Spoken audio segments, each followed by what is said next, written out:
open source models, speech, text, OCR, already fuel 100 plus government portals and flagship schemes. 100 plus startups co-create on our Art of Possibilities hub, shipping voice-first solutions for 50 plus real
Modi in July 2022. Bhashini makes digital services accessible in all 22 Indian languages, bridging language, digital and literacy gaps for an inclusive digital India. Bharat की सभी भाषाओं में सरलता से संवाद के लिए AI की सहायता से भाषिणी प्लेटफॉर्म का देशवासी व्यापक उपयोग कर रहे हैं।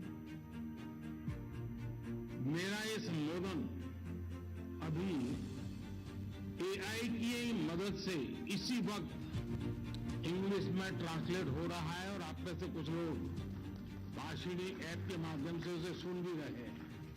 आप अंदाजा लगा सकते हैं कि जब ये टेक्नोलॉजी हमारे स्कूलों, हमारे अस्पतालों, हमारी अदालतों में व्यापक रूप से इस्तेमाल होने लगेगी तो कितना बड़ा परिवर्तन आएगा। ज्यादा से ज्यादा लोग मराठी सीखें, इसके लिए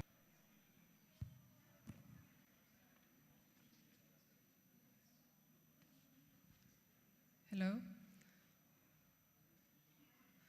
Tibaivek Ule Zavain, on behalf of the Digital India Bhashini Division, an independent business division of the Digital India Corporation, established by the Ministry of Electronics and Information Technology, in collaboration with the Department of Information Communication Technology, Government of Mizoram, it is my pleasure to welcome you all to the Bhashini Rajyam Workshop, Mizoram Chapter, in the third Northeast Hackathon, following the successful edition held in Tripura and Meghalaya. The workshop is dedicated to the Bhashini, an initiative of the Government of India under the National Language Translation Mission. Bhashini envisioned a truly inclusive digital India by enabling access to service and opportunities in every Indian language, ensuring that no voice is left unheard in our digital journey. The Bhashini Rajyam Workshop Mizoram Chapter is a significant step towards bringing Mizoram rich linguistic heritage into the Bhashini ecosystem. Through these, digital platforms and citizen service will become more inclusive, more accessible, and more multilingual. We are deeply honored to be graced by the presence of our chief guest, Honorable Minister of ICT Purvanand Thana, and our special guest, Secretary of ICT, Sri Amit Sharma, and Sri Amitabh Nag, CEO of Digital India Bhashini Division. With this word, I once again extend my heartfelt welcome to all of you and look forward to a day of learning, innovations, and collaborations. To set the tone of our workshop, please join me in welcoming the Octave Choir for a special performance.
a short brief about the song.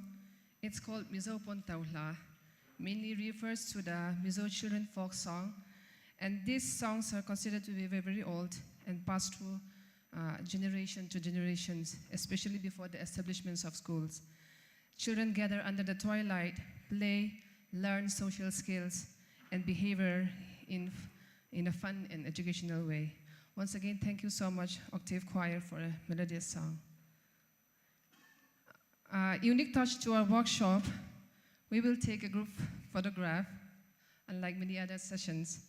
So the photographer will come and take a photograph from the stage, and then I don't know what will he do. We will maybe gather together.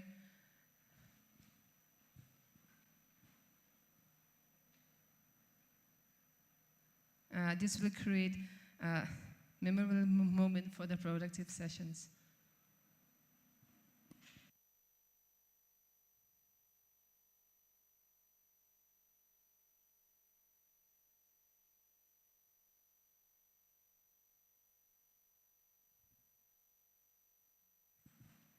Hello.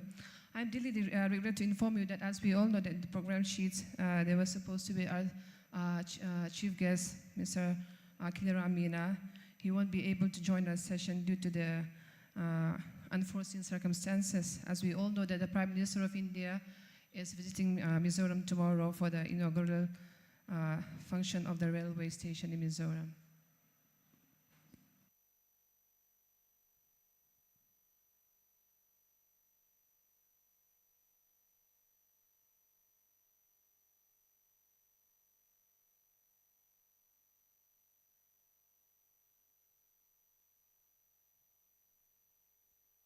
Hello.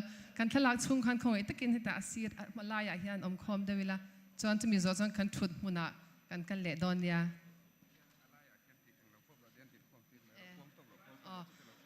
Alaya khan ti khan ding khom to pila kan lan kim zok thei nan.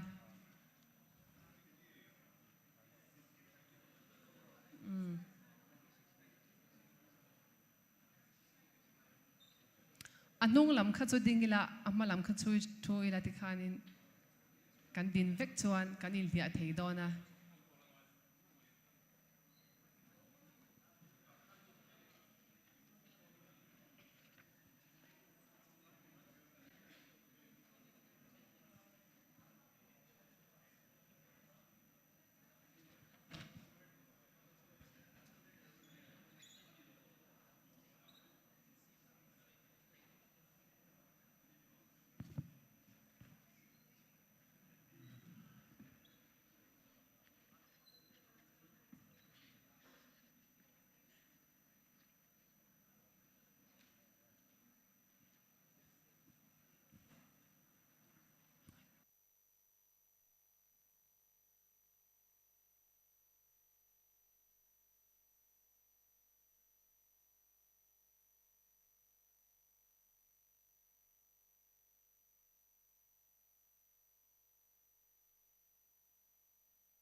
Kan lo me.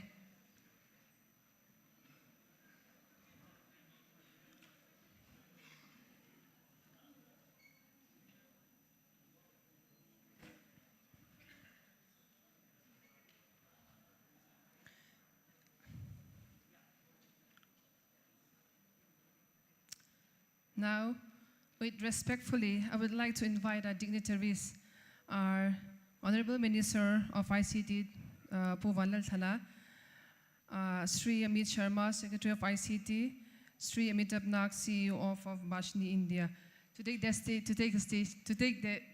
seats on the stage, please, and followed by felicitations.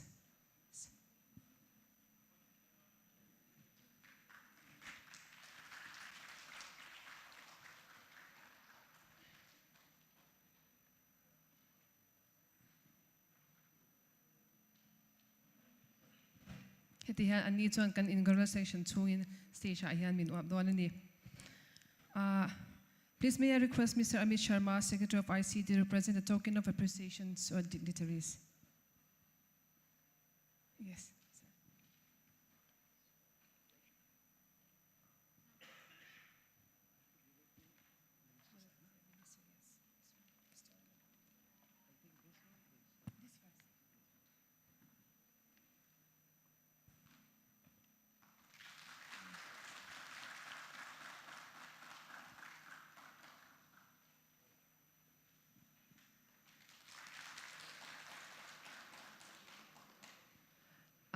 Sir, for Mr. Amit Nag as well. Sorry.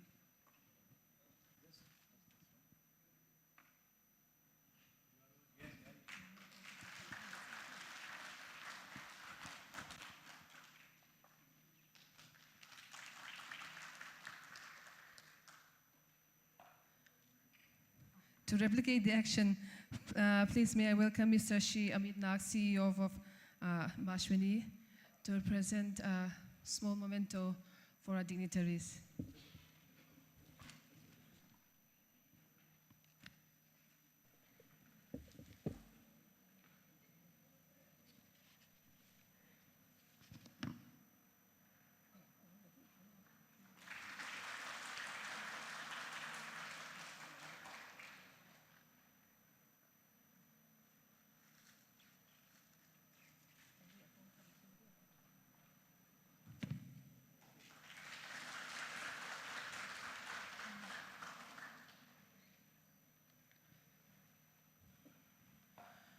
We will proceed on.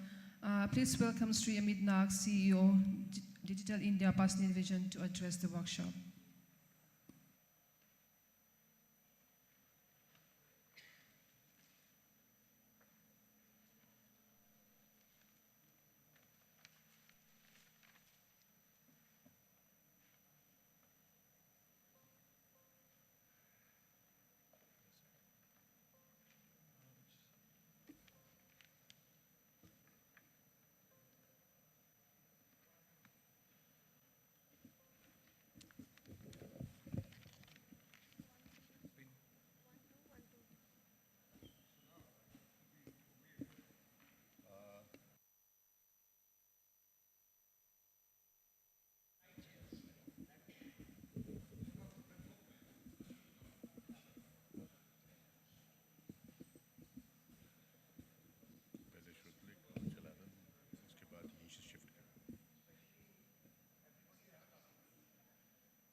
It's okay.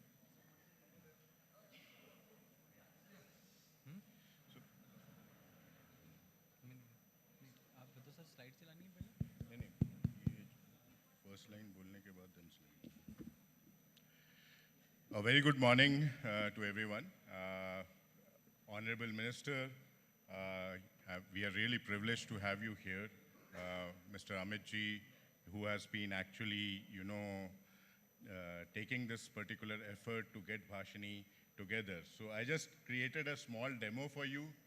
Whatever I am speaking is on the screen. It is live getting translated. Today I am doing it in Hindi. Next time when I come, I would like to do it in a Mizoram, so the Mizo language. So that's the crux of it. That's why we are here, and that's what we are trying to work upon. So with that, I would make the presentation, and after the proceedings of the presentation, we will create a summary and minutes of meeting and give it to you. You can perhaps look at it as where AI has reached. So this is what we are here for. So with that, sir, I would like to make the presentation to start off with, which is a very short presentation. So I am the Chief Executive Officer of Digital India Bhashini Division. Digital India Bhashini Division is an independent business division of Digital India Corporation. And Digital India Corporation is a Section 8 company of Government of India's Ministry of Electronics and Information Technology. We are on the charter of transcending the language barrier, and transcending the language barrier would mean that I and you should be in a position to collaborate, communicate, innovate together, irrespective of the language we speak, write, or understand. So that's the primary charter, and that is what we are trying to work upon. And here there is a primary motto, if you actually look at it, since we have a digital divide and a literacy divide, and also from a productivity point of view, voice is a very important medium of communication. So we are talking voice first as the primary thing. And then we are also looking at of the missions of preserving language. Preserving language means we play some part in preserving the culture. Then we are also enhancing having language productivity tool. One of the tools which you saw was a language productivity tool. And then we are actually propagating all the outreach initiatives with hackathon, workshops of this kind, and then also looking at the events which are going to be there. We also do, have our hands on standards of the languages, the scripts, as well as the research and development and AI model development which is there. And that is what we are chartered to do. Yeah.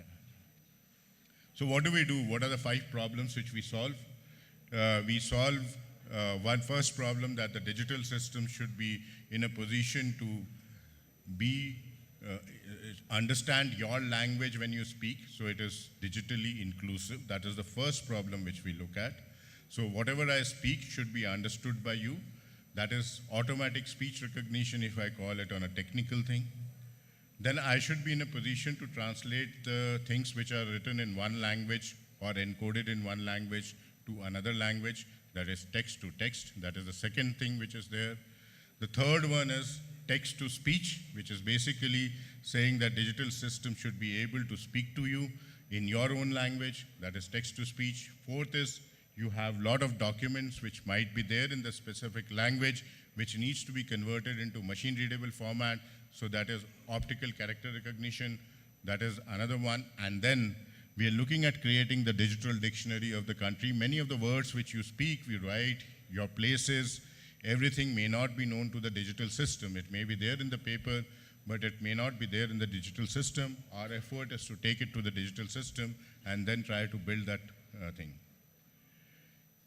So what are we, there are a lot of initiatives which are going on in this direction, but our fundamental part, why we are basically looking at and why government is investing on this particular thing, is that we want to be inclusive. That means we want to cover all the languages. Mizo is the first one in this part of the country which we are trying to do. We would, over a period of time, would like to go rest of the languages also. We have already covered 22, which are enshrined in the Constitution as official languages, but we are now looking at how do we move forward. So Mizo is one of the languages which are there. We have a model which does text-to-text conversion in Mizo, but we would like to enhance it to speech and other things, and that's how we'll be coming across. So we are looking at digital inclusivity, we are looking at literacy inclusivity, we are looking at creating affordable models and systems, right? So that is what our thing would be. We are also looking at boosting productivity. The tool which you saw, which was actually transcribing, is actually boosting the productivity, because otherwise we would, perhaps in meeting, would be writing and taking things across in that fashion. And obviously, then we can apply AI tools to create minutes. These are all tools which are helping you to take the things forward. They are not supposed to take over your function, but they are supposed to help you to do the things faster or to understand, collaborate, and communicate better. So where have we applied? We are almost there for about last 2 years. The mission started. Bhashini actually is a Bhasha interface for India. It was announced by Honorable Finance Minister in the Parliament. We have applied these tools to various, domains right now. So besides the low-hanging fruits, which are basically website translation, document translation, text translation, speech translation, these are the things which are horizontal application of this tool.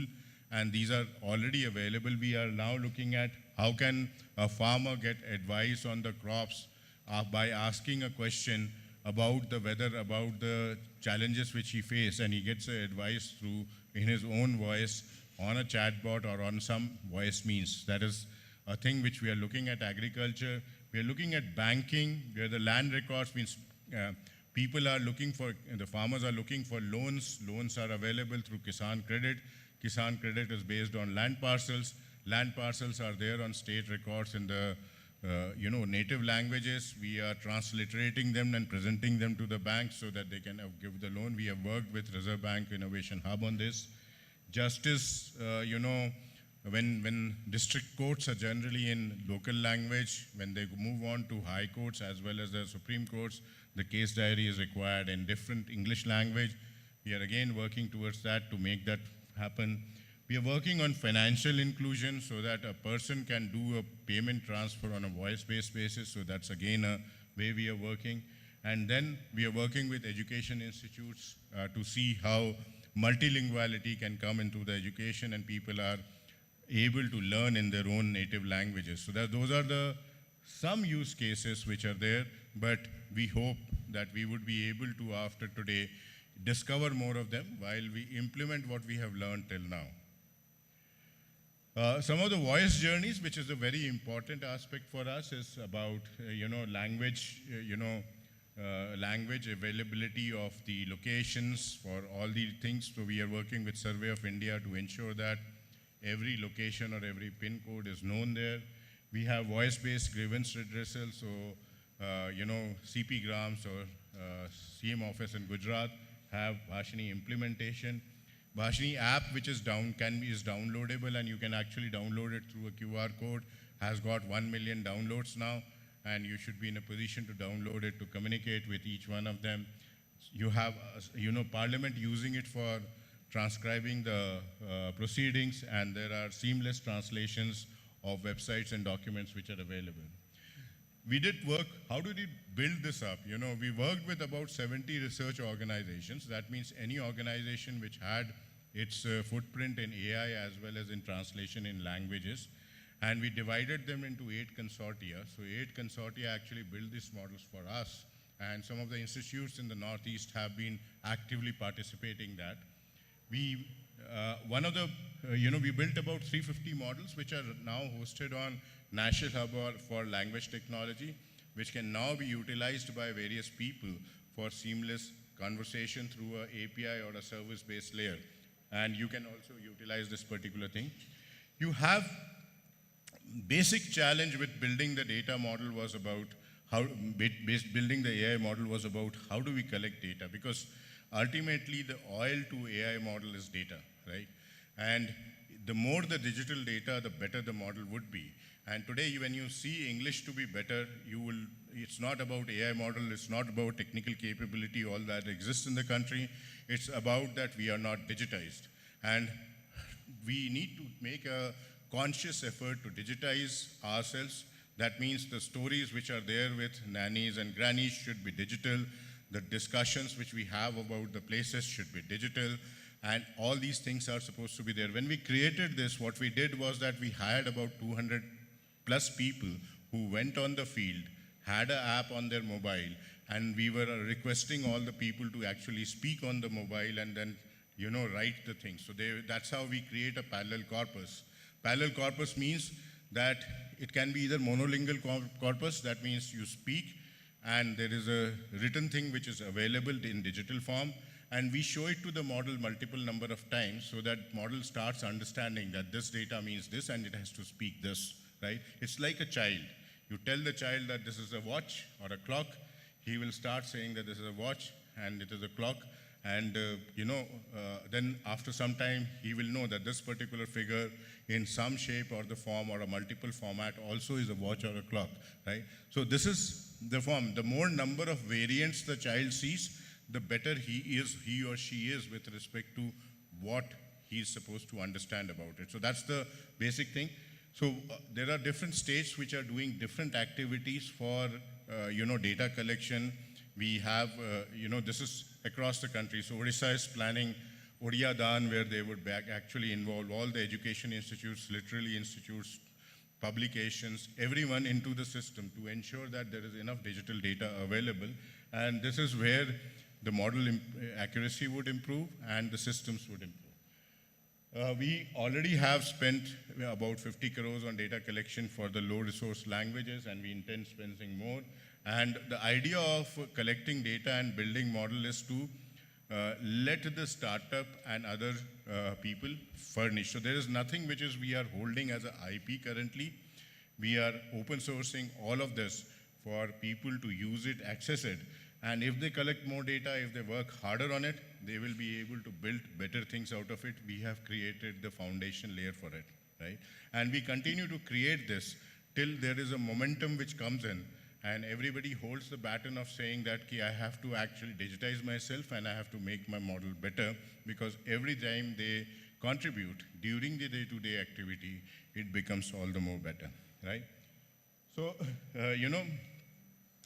we're looking at building, inclusive India. We are wanting to expand the number of use cases where it can be applied. We want to create digital inclusivity across the entire system, so that's one of the charters which we have. And then, the workshops and hackathons actually make this better. The challenge which is there, to involve people to actually build the model, collect the data, so that there is local set of skills which get developed. This charter is also to build a local skills in data science, local skills in AI model building, so that we are in a position to, proliferate AI like anything which is going to be the next revolution after industrial revolution. So this is also a vehicle to that particular effect. We have this platform, what we have reached. We have actually got about 36 languages. This is text to text. We include Mizo in that, but we want to improve it along with your help. We have 42 language services which are there. The system platform already has about 2 billion inferences. It has a daily inference of about 9 million. We already have about 1 million download, and there are about, as I said, 70 partners who are working. And then we have created products, which is text-to-text translation, video translation, document translation. The mobile app is for everyone. You can download it. Web translation plugin, I expect that all your websites should go 22 languages after this, and we add Mizo on it. There is a lot of value in it because you generate a lot of open data on Mizo as soon as you start translating this. Of course, we need to build the glossary which is required. And this is what the impact which we are trying to create, right? I talked about a few use cases. These are more. NCRB is looking at zero FIR translation. When you are walking across to, your e-office is now on multilingual. You can speak and dictate the noting, right? So that is another phase where you can actually work upon. Not in Mizo language currently, but it will come in Mizo language as we develop the models. And we are also looking at healthcare as a domain. We want to convert the doctor-patient conversation into a prescription automatically, so that we are able to create the digital set of data. So those are the hackathons which are going on. We participated in the Kumbh Mela, which was there, where we created a chatbot for the people who are coming in, so the multilinguality can be taken off. Goa Police has downloaded it, a Bhashini app, so that any tourist coming in does not face a language barrier. So those are all things which we would have done till now, and we would like to do more. So this is what our aim is, to co-create one of the largest AI platform, which is voice first and multilingual. And how are we doing it? If you go to your left-hand side bottom, we are creating a community. Community means the people who are linguists, literally figure they should actually join hands together to create data, to vet the translation, to build the data sets which are there.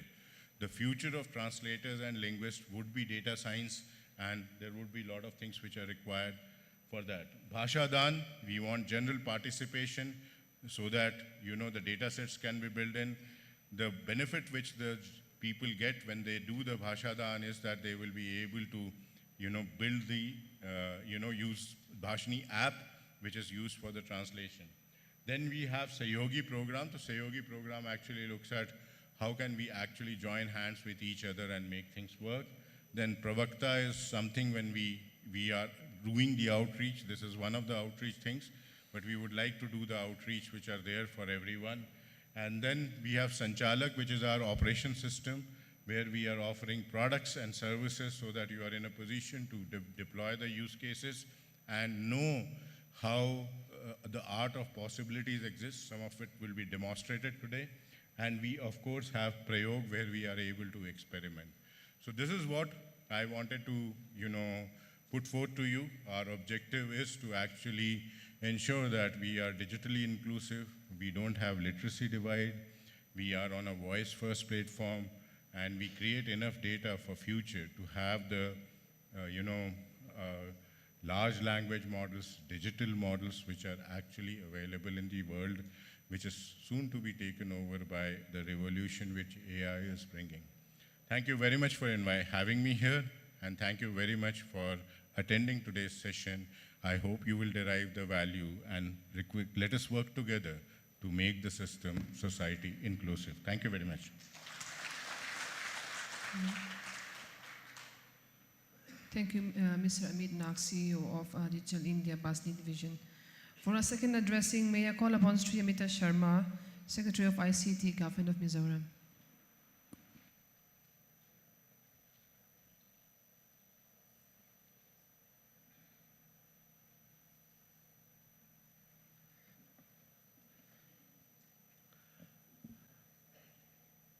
Respected Honorable ICT, Education, Information and Public Relations, and other many portfolios with sir. So respected Honorable Minister, sir, Bhubanlal Thalana, my colleagues, secretaries who are sitting here, my team from office, and above all, Amitabh Nagji, who has traveled all the way and organized this wonderful workshop for us, and even ATI team who is here, who have helped us in organizing it, and Pinky, all the officers who are sitting here from ICT, from other departments, and my dear friends.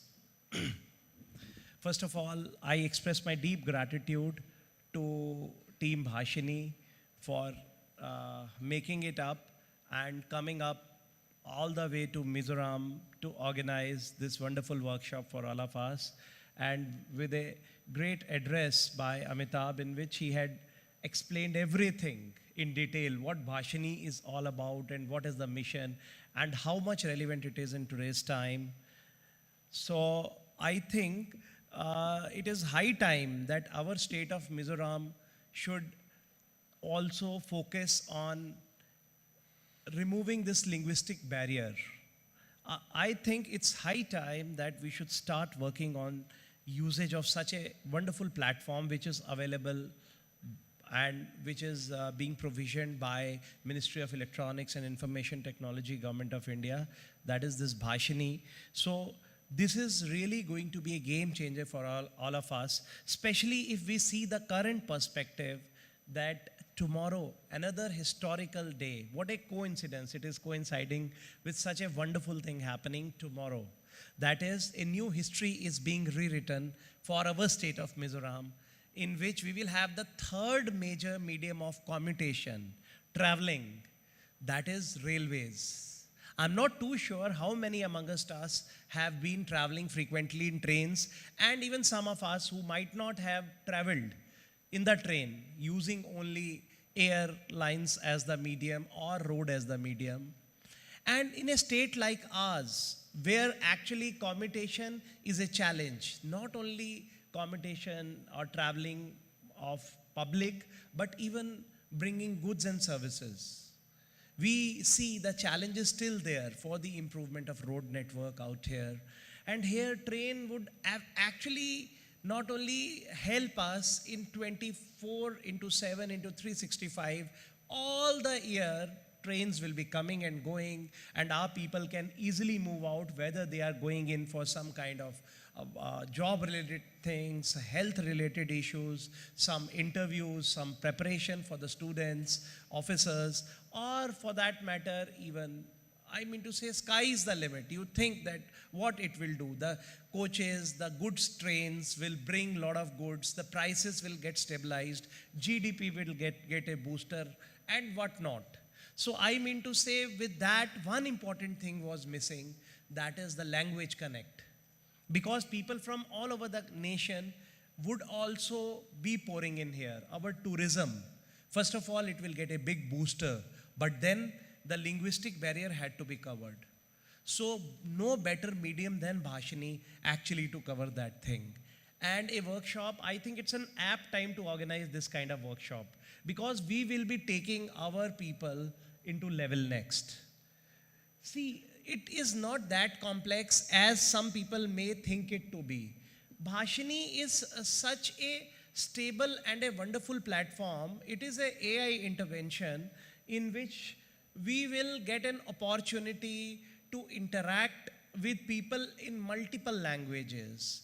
As already elaborated by CEO Bhashini, that how important tool it has become for policing, for the parliamentarians, for schools, for educational institutions, for even conducting lot of activities, and so many Indian languages have roped in. And even I am very grateful in absentia to our Chief Secretary, sir, because he was supposed to be here as a guest of honor, but could not make it because of the VVIP visit happening tomorrow and so many things pending. So he also expressed and extended his best wishes for this particular workshop. And we can also realize the seriousness of even our government, our Chief Secretary, sir. He traveled all the way with me. Even Amitabh and his team were appreciating. Normally, Chief Secretaries would not travel. To ink this MOU with them that historical day, he backed me up. And obviously, their additional Secretary, Government of India, Abhishek Singh sir, was also there to be with us. He is one of the main propagators of such missions. Now he is also leading India AI mission, apart from many other things in METI. So the teams are working constantly. Idea what I'm trying to share with all of you is, like, the government is very focused, very serious, and even CS sir was constantly telling me to take it forward. I think one of the major thing which we all must realize is language. Language is one thing with which you can not only do work efficiently, but as they say, you can even win battles and even lose them. It's a major thing. It's a way to actually express yourself. It's a way to conduct your official work. It's a way to bring people closer to you and even farther from you. Language can make a big difference. So I mean to say, if you are able to get such a wonderful platform, I think we all must avail this opportunity. This workshop will serve as a stepping stone in heading towards a new era, that is, wherein we will have live transcriptions. You could see when CEO Bhashini started his speech, it was getting live translated into English and Hindi. This is the power of Bhashini. We can get live translation from Mizo to English, from English to Mizo. And imagine, for example, an officer like me who has come from outside to Mizoram will be so happy to conduct government meetings, in which he would understand what is happening, what they are saying in Mizo, and what is being live transcripted. And even in e-office, which we implemented with the support of our honorable ministers, sir, honorable CM, sir, Chief Secretary, sir, we made it a reality in the state of Mizoram. So I was told that some attempts were made in the past also in school education, in many other departments, in silos, but they could not succeed. But this time, we have made e-office a reality in the state of Mizoram. And I also want to add here, like now, Secretariat is totally paperless, and soon we are going to start digitization of legacy data also, so that 100% like old, new, all record is happening through e-office. And even in the field directorates, we are pushing it hard now. And many directorates have expressed their willingness. I am happy to say our Directorate of ICT is the first one, sir, who has gone for e-office, and I think they have already switched over to e-office mode from this month. Apart from this, I want to add on, if Bhashini model works very well, our e-office can also have that Mizo thing embedded in it. See, here I want to tell you in a very simplistic way what Bhashini does. Like it is a large language model, artificial intelligence model. Actually, we have to guide Bhashini. Bhashini doesn't do anything like from heaven something falls. Let us understand in a very laymanish language. So Bhashini has to be tutored. This artificial intelligence is artificial. This is not natural like human beings. So it has to be tutored in a way. You must be seeing these days bot and all. And even in some news channels, they have introduced, AI anchors. So they are taught to speak like this. And they will speak as if a human being is speaking like a robot. So this is how, Bhashini has to be taught. And that is what Amitabh was focusing again and again. We have to improvise and improve. And we are really blessed to have Honorable Minister who is handling education department. I think education department holds the key in success of Bhashini in Mizoram. Because now starts the activity. Workshop is just a beginning. Why I am thankful to Team Bhashini? Because I know I was pushing hard, even CEO was pushing hard, everybody was pushing. So we inked the MOU. Second is this workshop. But now the real thing starts. My request to all our friends who are sitting in this audience, August gathering, that we all have to be the proponents of Bhashini in the state of Mizoram for its super success. How? We will have to organize regularly lot of workshops, a lot of hackathons, lot of quiz competitions, and lot of things like MZU has to come up. Similarly, we need to have all colleges roped in, schools roped in. So my humble request to Honorable Minister Sir would be to have a kind of activity schedule. I have already requested Team Bhashini. They will share a schedule in which, sir, they will be requesting us for activities one and on, because not only these workshops will help others to understand what Bhashini is, but whatever data is being collected, it is all about data. So data will be utilized to improvise and improve our Mizo language and make it more precise, good. Otherwise, we have, even you see those models, AI models, different, even Google is providing translation to Mizo. Many others are, but it's all about precision and accuracy. Say we have to use it in assembly. Say we have to use it in cabinet meetings. Like Chief Secretary Sir was saying, I desire that when I sit in cabinets, most of the times it is discussed in Mizo. So he says that would be the real purpose. When I sit in assembly, when I sit in cabinet, he is the cabinet secretary being, in cabinet whenever it takes place. So he should be able to live understand, like CEO Bhashini showed it here. You can see it in writing, you can understand it like it happens in parliament. Like the speaker or the honorable minister is speaking in one language, and every parliament honorable member of parliament would listen it in his or her own language. That is the beauty of Bhashini, live translation. So you can even respond to things in a live manner when you are understanding thing, even if they are speaking in Mizo, even if they are speaking in Punjabi, even if they are speaking in Hindi, even if they are speaking in Bengali, Gujarati, Tamil, Telugu, but one can understand it in Hindi or English or whichever language they want to understand. So there are multiplicity of usages, and I think in our state of Mizoram, along with the advent of train journey, the rail, I think Bhashini should be the parallel rail of language, which should run in our state to make a big difference. And with the kind of visionary Chief Minister, sir, we have visionary Minister, sir, who is sitting very much in our August gathering, my colleagues who are sitting here, fellow secretaries, and Team Amitabh, that is Team Bhashini, who are sitting here.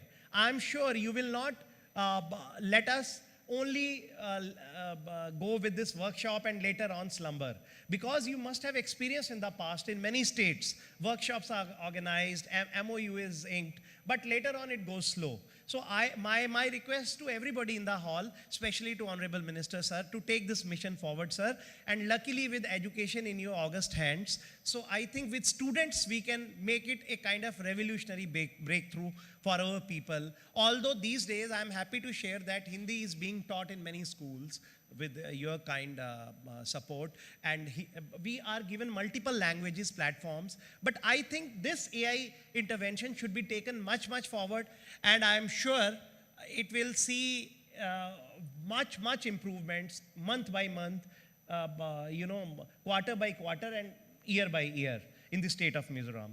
So between you and Honorable Minister, I don't want to speak much more. This was my mission, this was my idea, and this was my thoughts about implementing Bhashini platform in the state of Mizoram. And I am sure with everybody's support, under the kind and able guidance of Minister Sir, CM Sir, we should be able to take Bhashini to new heights. And once again, thanks to Team Bhashini for making it all the way in such a short notice. We all know that the big program is coming up tomorrow. A historical thing is happening, but still you all made it. So I am grateful, one and all, to everybody who is sitting in this hall and being a part of, again, this kind of history in the making, that is attending this Bhashini workshop. Thank you. God bless all. Thank you, Mr. Sri Amit Sharma, for your insightful and impactful speeches.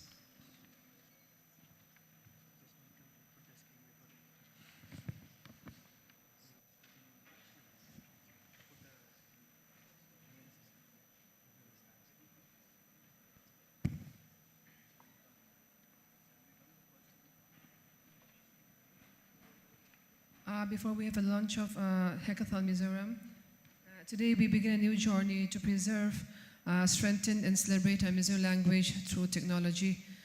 This hackathon is not just about coding, it's about building bridges between traditions and innovations. By curating AI models in our own language, we are ensuring these voices, our cultures, and our identity will live strong in the digital future. Let this be the start of a movement where Mizoram leads India in shaping technology with our very own words and wisdom.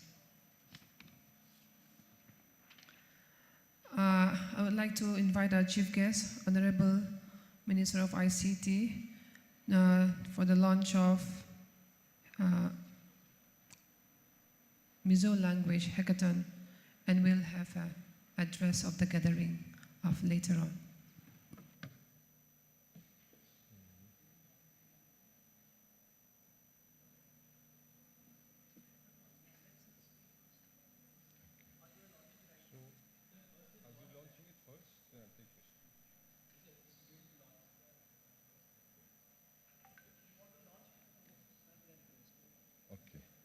So I'll just press, okay. With deep gratitude, I now launch the Bhashini Hackathon here in Mizoram.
It is a great honor for me to be here today. I want to extend my sincere gratitude to Mr. Amit Shah, Secretary of ICT Department, Mr. Amitabh Nag, CEO of Digital India Bhashini Division, officials, participants coming here today, the media persons, and of course, the officials from Bhashini Mission. Good morning to everyone. Bhashini is a national mission that uses artificial intelligence to remove language barriers, as we have known. It helps citizens access digital services in their own mother tongue. For us in Mizoram, this means that government services, education, health information, and even global knowledge can soon be available in Mizo language. It is part of our Prime Minister's vision of Digital India, an India that is inclusive and ensures that no citizen is left behind because of the language they speak.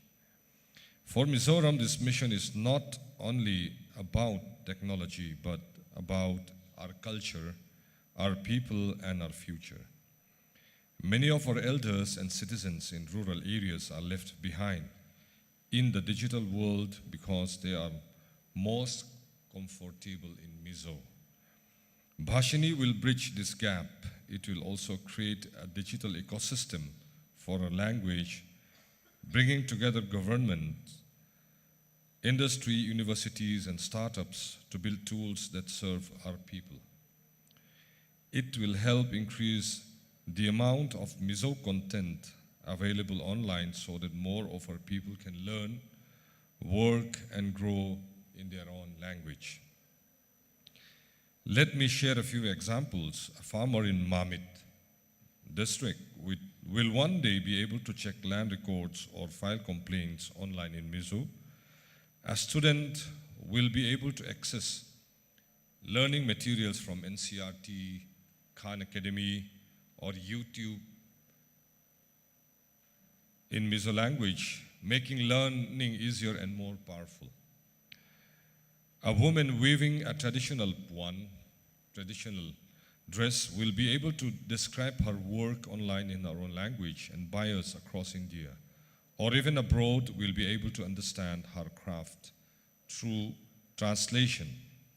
Our farmers, artisans, homestay owners, and tour guides will be able to tell the story of Mizoram in Mizo language while reaching new markets and visitors beyond our borders. A person will be able to get his speech finished within 5 minutes, as I have been doing sometimes, with examples and of course set of data. I'd like to give an example here in Mizo language. Now we have Google Translate in Mizo. So when I find out that a speech has not been made for me, it would be some programs would be done in haste. So my personal secretary would not be able to give the speech done quite easily. So I'll just rely on AI. Just recently, I asked one AI to give me a speech. So the question I made was, prepare a speech for a chief guest at a Bhashini Rajyam workshop, emphasize on the usefulness of translation in local languages in remote corners of the nation. And there I have it. Then this transcript, I would just put it in Google Translate. So I'm doing it live. I just entered the text. Now I have the speech in Mizo language. That's the power of AI. I'll just read it out.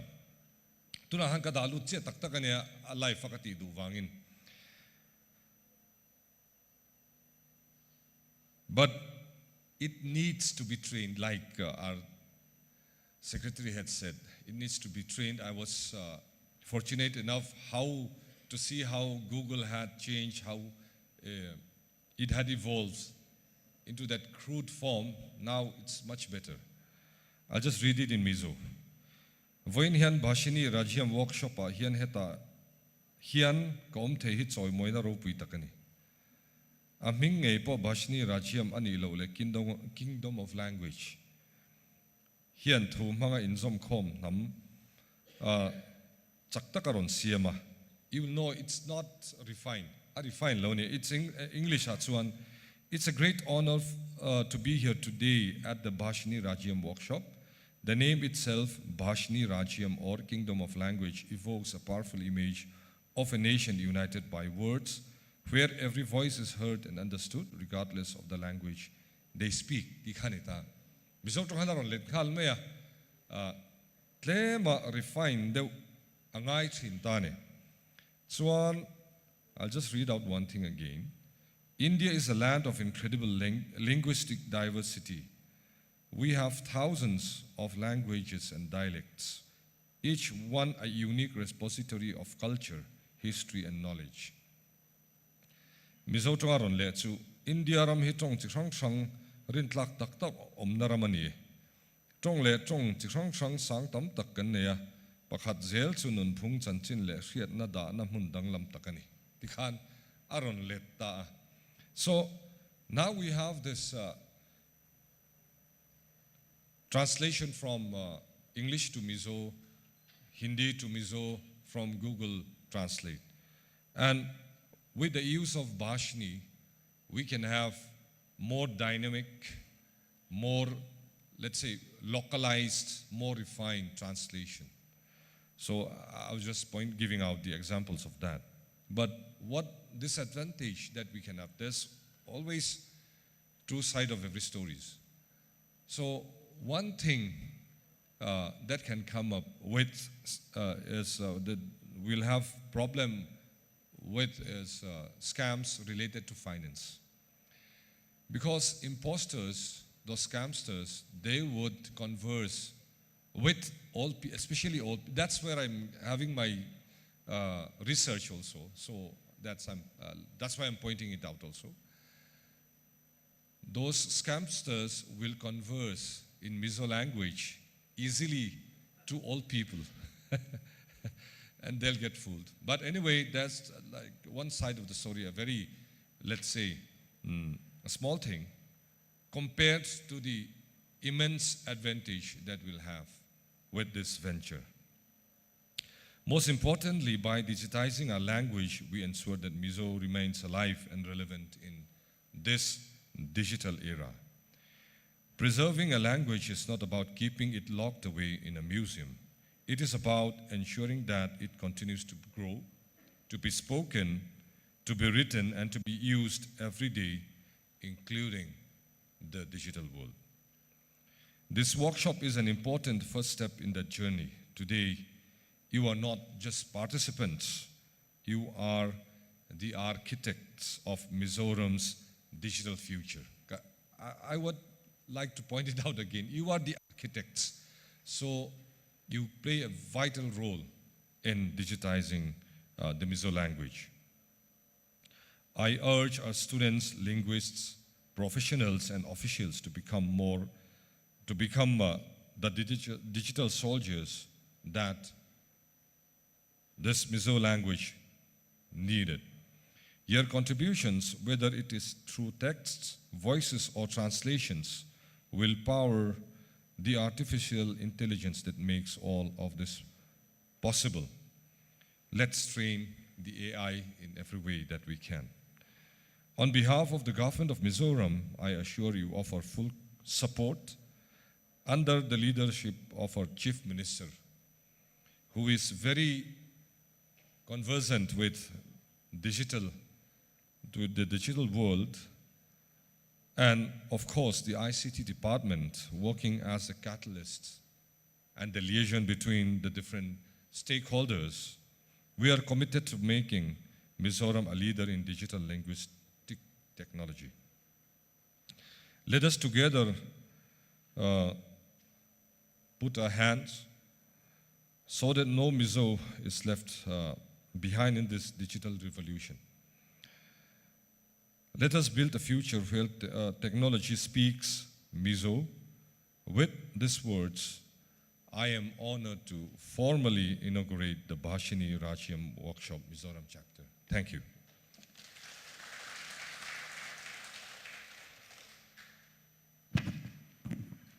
Thank you, our Chief Guest, Mr. Vanal Thana, Minister of ICT, for your presence and launching the Mizo Language Hackathon. I hope that this will have a great impact in Mizo society for the future. That's all for our first session inauguration function. Grateful for your contribution to our inaugural ceremony. Tea will be served outside. Kan Chief Guest at so atsuhan kan chud puna kan la chudon dia.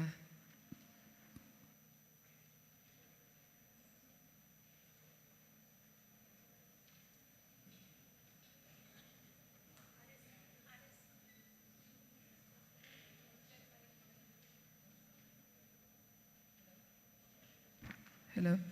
That's all. Pakhalle atan via hian kan second session kan chan le dona khoi takin thingbu in zo hetlai buna kan kal khom le theu don ya.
1 2 1 2.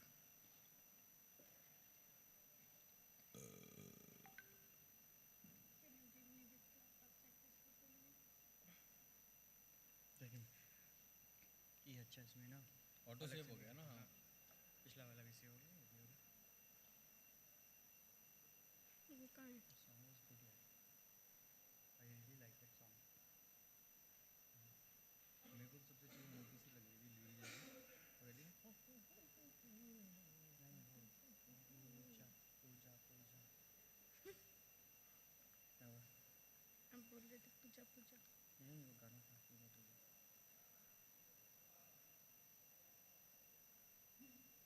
Wait, I would like to call Arpreet. there is उद्यत ले लो फटाफट, उद्यत में अच्छा खासा time खींचना। So what way वो मैं बोल रहा हूँ उसकी कस्टम स्क्रिप्ट्स हो गई मीज़ो में क्या बनाना है आपको देखने के लिए। हाँ वो है, मैं इसमें डाल देती हूँ। हाँ इसमें डाल दो, so that something that you will use. ये वो वाला वो नहीं है क्या? मिजोरम वाला? नहीं, वेयर इज़ द लिंक? वो लिंक इस पे भेज दो अजय के सिस्टम पे, भेज दो उसको।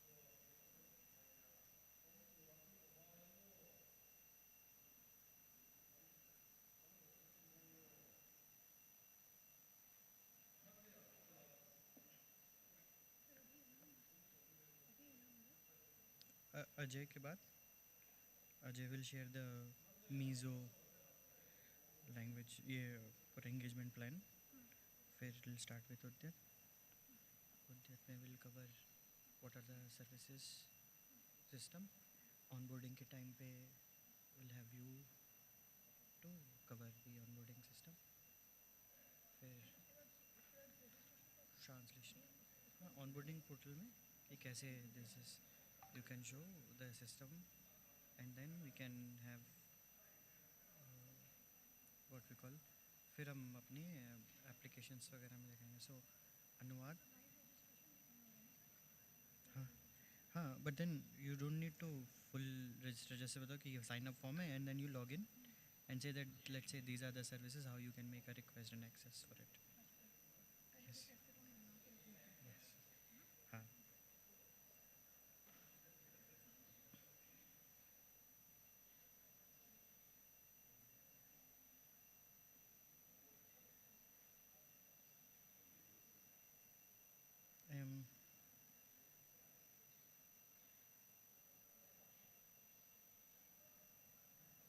मीटिंग को हो गया।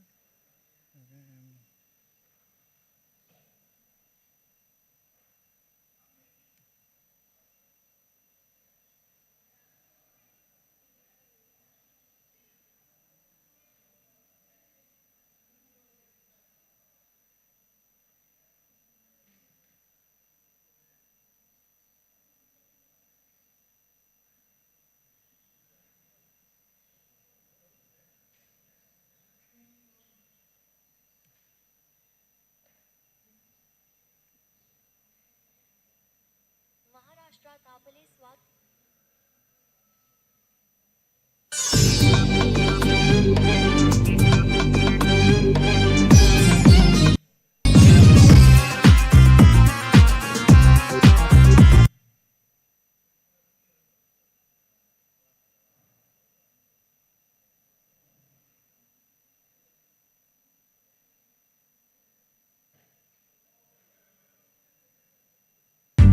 Bharat Expresses. Bharat Expresses. Bhashini Connects. Launched by Honorable PM Shri Narendra Modi in July 2022, Bhashini makes digital services accessible in all 22 Indian languages, bridging language, digital and literacy gaps for an inclusive digital India.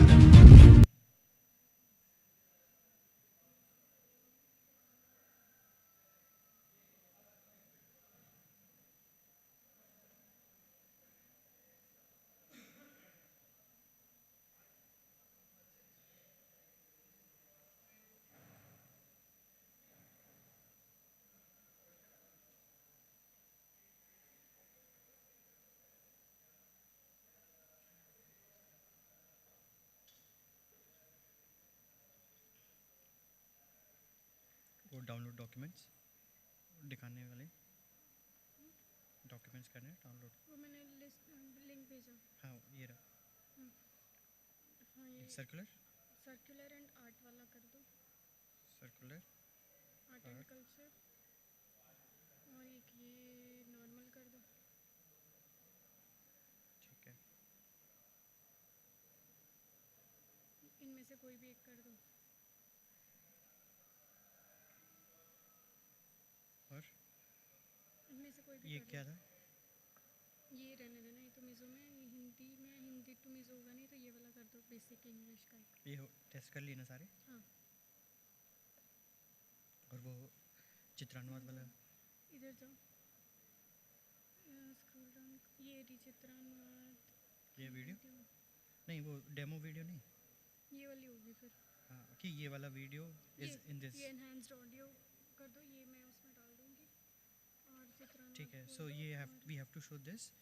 जो translated जो document होगा वो कौन सा है? वो भी इधर करेंगे ना। नहीं वो तो इधर ही लगा दूंगी ना, फिर उसमें वो स्टेप वो भी दिखा दूंगी कि ये नहीं, मैं क्या टास्क बोल रहा बना हुआ है, ये हूँ फाइनल टास्क बनेंगे वो तो टाइम लेगा। अभी कर दूंगी ना, हो जाएगा वो। हाँ ठीक है, तो उसको ट्रांसलेट कर लो। मतलब आइडिया ये है कि ये बता देंगे कि ये फॉलो करने पे ये वीडियो बन के आ जाएगा। करेक्ट। तभी वो लोग बाग रेट करें। अगर हम उनको उसमें उलझा देंगे ना कि ये है तो वो तो उनको वैसे भी देखना पड़ेगा। कंट्रोल।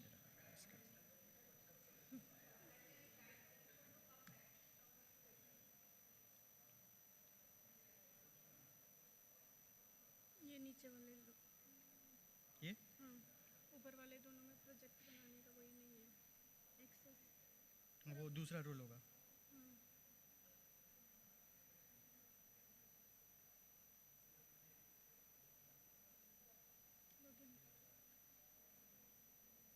इसमें ऑलरेडी वो बना हुआ है, मैंने मेरे लैपटॉप पे करके बना दिया था। ये मिजोरम वर्कशॉप, ये ओपन करके रख देंगे बस। ठीक है।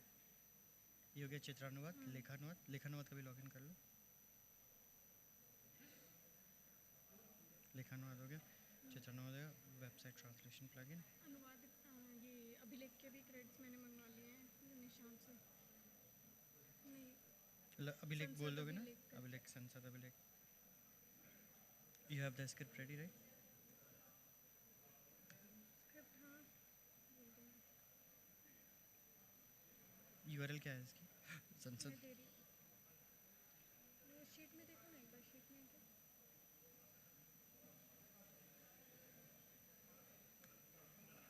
ये रहा संसद हाइफन अभिलेख।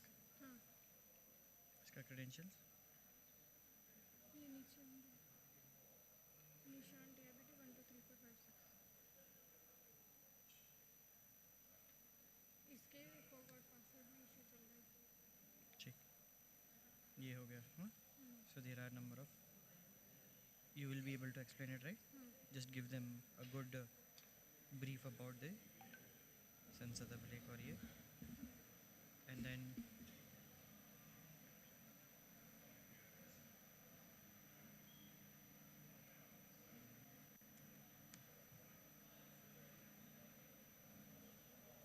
इसके लिए इम्पोर्टेंट ये है कि वो चलाना क्या ट्रांसलेशन वाला पार्ट नहीं। हाँ वो जब वो उसके जो स्क्रिप्टेड मीज़ो वाली स्क्रिप्टेड वो का है जो टेक्स्ट बताने ट्रांसलेशन वाले। तो मीज़ो हाँ हाँ है। इसमें मैंने डाल व्हाट्सएप किया अजय को। अच्छा 156 156 815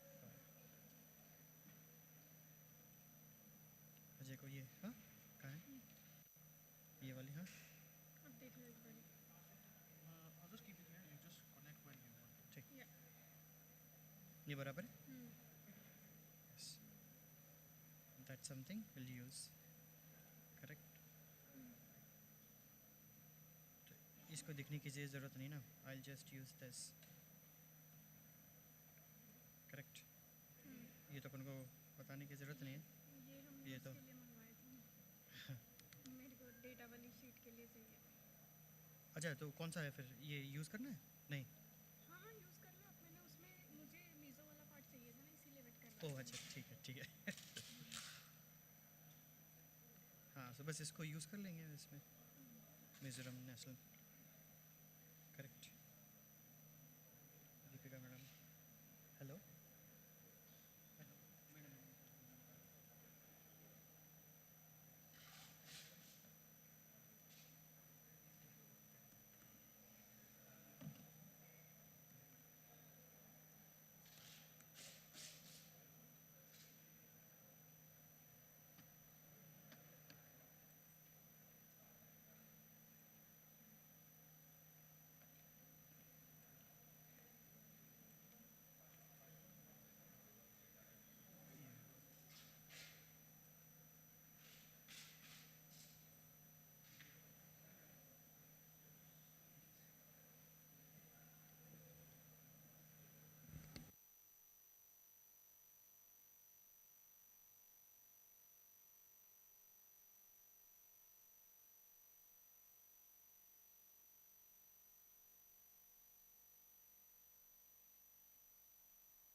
Bharat expresses, Bhashini connects.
Grammarly helps me.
Kan chanu program workshop session hi kan tran chho me anga tuna hian hi kan hun tia bangin kan kalawa kan hun kan bo pel tlat maya khong a tuna hian action plan Mizo language hackathon presentation peturin Jay Singh Rajawat kan so mga kan hun hi lok thak takaman kan zawai tumila tuma in hosan big lawila lunch break oma chuta chuan rei lote kan lut khom lenga atopa han group discussion te omdona zo na emo sha themo mani kan nei te chong hang te kalo in boss saila ikha kan lo soilo kan ni hetrang chu an mani hianin ana sau char char to menga ki chu karon in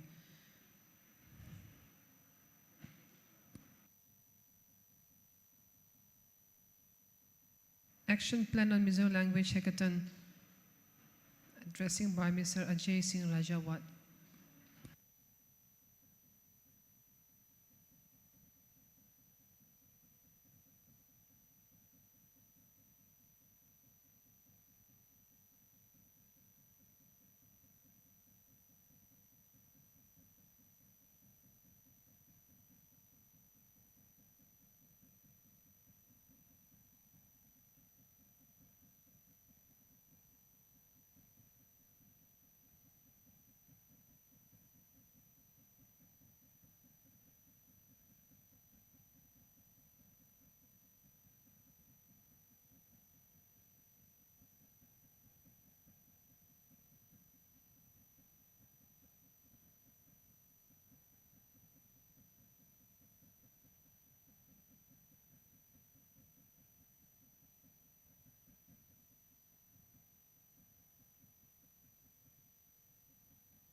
Hello. Yeah, good morning. So we will be starting the workshop by setting the context of how we are going to work with you for 6 months down the line, what all we will be covering, what all we will be doing together, what is readily available with us in our bakery for you when it comes to the Mizo language and the language that we have already catered so far. Whatever we have developed, we'll be sharing with you.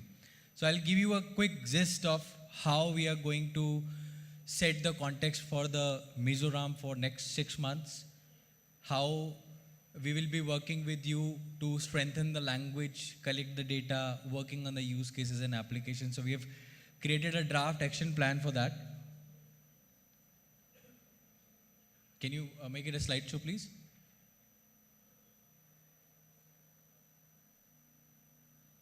Slideshow, go to the slideshow and do the slideshow. Slideshow.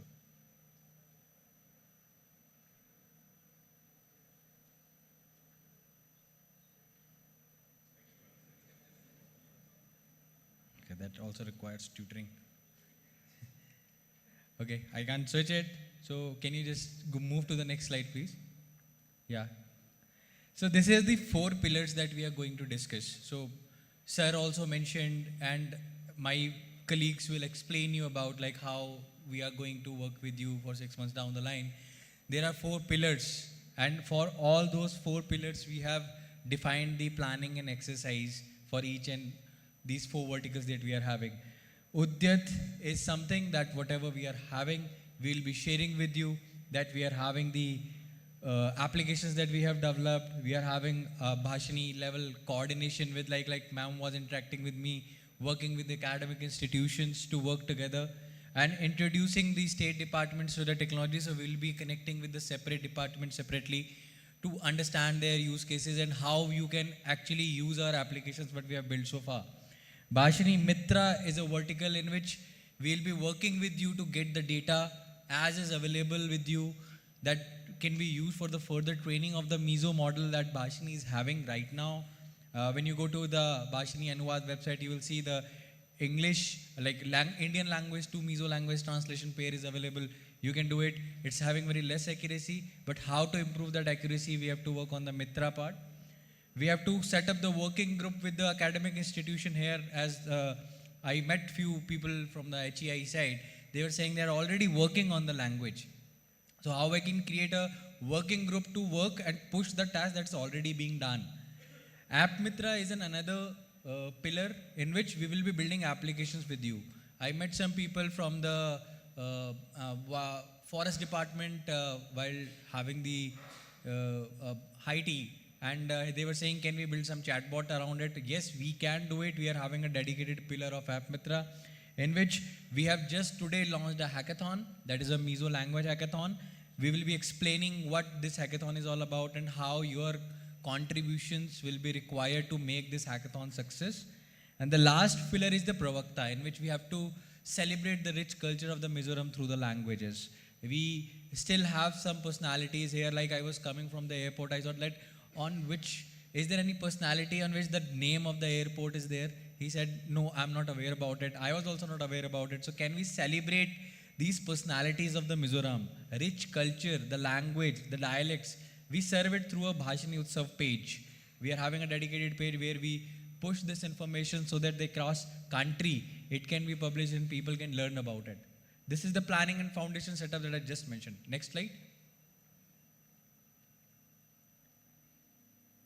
Now this is the awareness, onboarding and initial pilots that we will be doing. So today we are going to discuss all these 4 pillars in detail, but moving forward, the moment we expose these applications and things, whatever available with us, we have to start integrating the state node applications. Like if you are having an ICT government website, department website, you are having an higher educational department website, all other department websites can quickly go live in the 22 scheduled Indian languages. So we will be doing some pilots on that. Like there's a translation plugin that we'll be offering to you, and immediately after the registration and due process, your website will be available in the 22 languages, including Mizo. We'll be conducting training for the dedicated IT departments and the departments who are not tech savvy. We have to onboard them, have to integrate them with the system that what we are building. Bhashini Mitra, we will be moving to the next stage of the hackathon that we just today launched. We will be collecting the data and annotating and labeling it with the help of the culture department here in the Mizoram, who knows Mizo and the related dialects in detail, can annotate and label data with us. That will be the second stage of the hackathon. And App Mitra will be on advanced stage, as we will be exposing whatever is available with us along with the APIs and the models. So we will be looking forward for coming the use cases. You can come to us and tell us that this is something we are envisaging to be built for the betterment of the governance delivery, citizen-centric governance kind of thing. We can build some use cases on top of it. That will be the advanced stage. And in Pravakta, we will be keep on celebrating parallelly. So as Amit sir said, this will be the parallel rail in which we will be ensuring that whatever we are doing with the Mizoram is getting celebrated out on our website through the Utsav page and other events. Third, month 3, I'll go a little quick now. This will be the development and engagement stage. At 3rd month, we will be expecting you to work with us on all these 3 variants that I just mentioned. You used our APIs, our models as is available. We are now on the 3rd stage of the hackathon, where the data sets and the annotation and labeling of the Mizo and the other languages, that dialects that are coming in, is done. And then on the 3rd part, deploying and testing models on the applications that we have built in these 2-3 months. Because at the end, the point is the Mizo language and the related dialect needs to be catered. So whatever we have done in these 3 months, we have to now put it on a test bed and work like how these models that are being generated through this hackathon is working. In all these 3 months, we will be engaging parallelly with the government institutions, higher educational institutions, startup community, and the freelancer and the cultural community in the Mizoram. Next, the 4th month, we will be having, so these are the sprints that we have drafted sitting in Delhi. I would be more than happy to sit with you and draft it and modify it as per your expectations, that this can also be added. This is the midterm expansion. We will be doing the complete integration of the websites with the Bhashini translation plugin. We can add the voice component in our current websites. If you are having any portal in which citizens are coming, submitting the grievance, they are asking any query, any operations that you want to do it initially in the English and the other languages, along with in these 3 months, we will be getting the Mizo language TTS model as well. How we can complete the integration where we can envisage a user journey where voice plays its role. Person doesn't have to type. So can we expose that? Bhashini Mitra, we will be running the focus drives on collecting the data of the different dialects. For that, we have to go on ground with you. We have to enable some HEIs. We have to create some working groups that can go online, on ground and collect the data for us. And App Mitra and Pravakta, as you say, the parallelly going, we'll be developing new applications and celebrating what we have done so far so that it becomes a energized moment between us. Next, the 5th and 6th months is actually a maturity. We are going to discuss the maturity today itself so that we can set the parameters and the bars that how we have to work. We have to refine whatever, like if the website has gone live on the state department portals, we have to work on the glossary part. You might be having the Department of Water Resources having a different glossary rather than Department of the Forest and the Environment. So how we can build some glossary together, refining that models on the basis of the plugin. Publishing multilingual usage, that also becomes a leaderboard like Mizoram is leading in adoption of the AI technology. That is signed an MOU with the Bhashini and how we are implementing it. So we are providing a leaderboard as well. In Bhashini Mitra, we will be validating and we'll be sitting with the end users to ensure that whatever we have built so far is actually becoming a right fit for you or not, or some modifications are required. And moving on, in the App Mitra, the new applications that we have to build, we have built so far. We have to build some more add-ons on top of it. Like example, if we are building a chatbot for a grievance redressal here in Mizoram, can we build some add-ons on top of it for the tracing, for the retrieval of the status of that, like that. So there are a lot of use cases that we will show you that what we have built so far with the state governments and the central governments. And the last month, the 6 months, we will be having 3 main things. Number 1 is the adoption of the Bhashini translation plugin and Bhashini technologies in the state-owned portals. Number 1. Number 2, the hackathon will be concluded with a good set of data being collected on ground and some use cases built on top of it. And whatever the exercise that we have done in these last 5 months, we will be celebrating and we'll be publishing on our leaderboard on Bhashini website. So this was just setting the context. You might be thinking that how we are going to do it. So all these 4 pillars, Bhashini Udyat, Bhashini Mitra, Bhashini App Mitra and Bhashini Pravakta will cover all these elements in very wide scope. And we will be detailing you how we work with other state governments and how we are going to work this thing with the Mizoram government. Thank you. So with that, we will be starting with the Bhashini Udyat immediately. So I would like to request Shailendra Pal Singh, Senior General Manager, Digital India Bhashini Division, to come and show you what we are having in our kitty that we can offer you as is right away.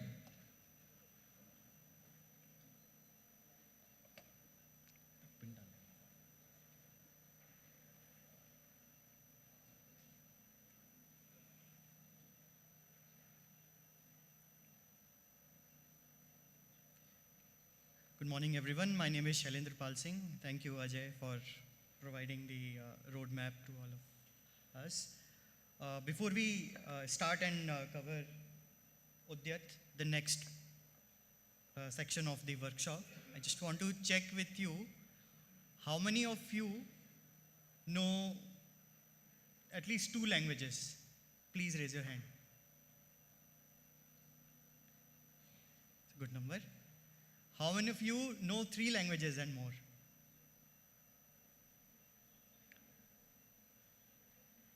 Anyone with 4? Few. How about 5?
All right. So how many of you already know about Bhashini before this workshop was announced?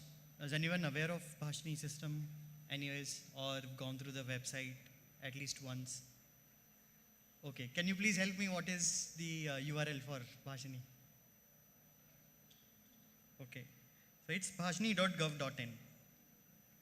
So this is the website, a gateway to the services,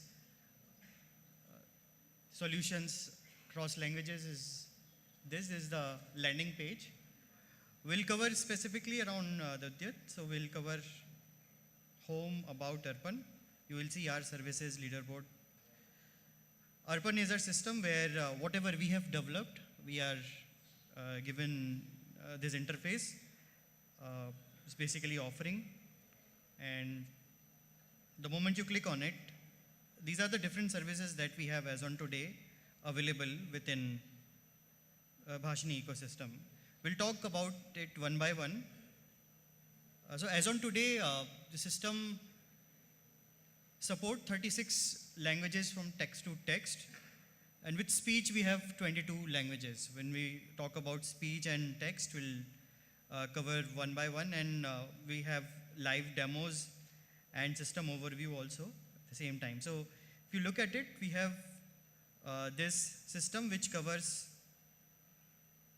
just for everyone's, I hope this is visible.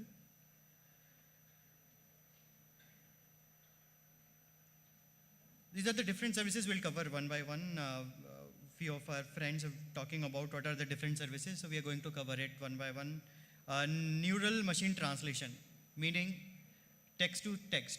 One language in text, you are able to translate through Bhashini as on today with 36 languages.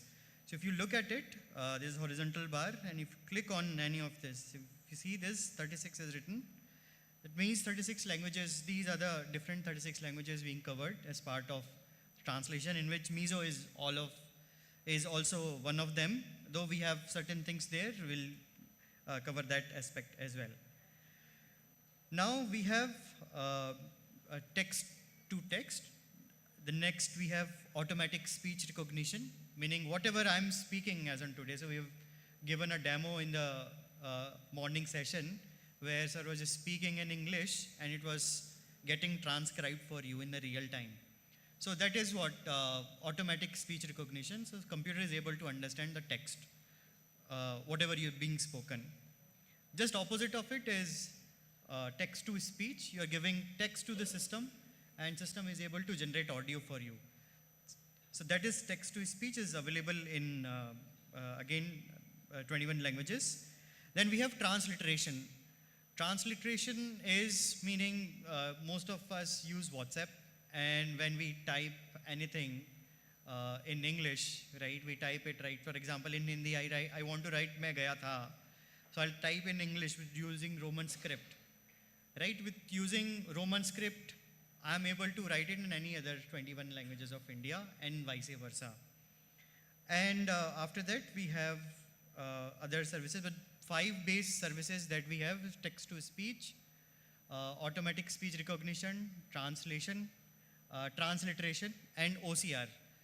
Computer should be able to understand whatever is written in the picture, able to extract the text out of it, and produce a result. So these are the 5 basic services on which the solutions are built. But when we started working towards the real world problem, we found that there are other services also required. We'll cover on those with the examples. Now when we are translating one language to another language, right? So we have to say that English to Hindi, let's say, or English to Mizo. You have to specify which language you are translating from or to. So in that case, you really do not want anything to be explicitly mentioned. So you want automatic language detection in both text to speech. So system should, not give additional option, etc. It should automatically detect what language you are speaking with. So the automatic language in both speech. Audio gender classification. So when I'm speaking or writing something, system should automatically detect what is the gender of a person. When I'm speaking, system should be able to understand this is male voice or a female voice. It should be able to categorize. We have inverse text normalization. System should be able to identify the number forms also. If let's say I want to write a check and I am putting a number, system should be able to understand this is number or a digit. We have profanity filter. So as on today, when you are using the system and you want to implement in your application which you are building or might be building it, you want to keep everything safe or clean environment. So you want all the profanity also to be cluttered. So you really do not want any cuss words to be there available in the system. So that's something that we have available in 17 languages and we are improving. Then we have named entity recognition. So I'm giving a stream of a text. System is able to identify different entities, be it name, place, or an organization with different coverages that we have. And we'll cover different examples through which we will validate and explain how these different services make difference. And then we have glossary. There are so many domain-specific words that you might be using specific to your environment, right? Let's give you an example of our website. Let's say this is bhashini.gov.in. I've already shared. So I have a way wherein I can have this application translated in all Indic languages. So let's take example of, I would take example of Hindi. And the moment I'm clicking on it, I'm able to translate the entire text, whatever we have in Bhashini website from English to Hindi. Now if you see this, home to Mukhya, home, the Hindi translation of home is ghar when we translate it. But when it comes to website context, it is Mukhya Prasth, meaning the landing page. So you really do not want to say, call it out that it is a house. You are calling it on the context. So there would be multiple contexts specific to your environment. There would be jargons, abbreviation that would be you would be using. For example, PTO, please turn over, we use it, right? Please turn over. So PTO should be having a specific meaning to the different domain, and that is how we have built up glossary. We have other examples as well. So these are the different services that we have. Now using these services, we have built products. What are those products? I'll just quickly cover. And I'll switch back to English.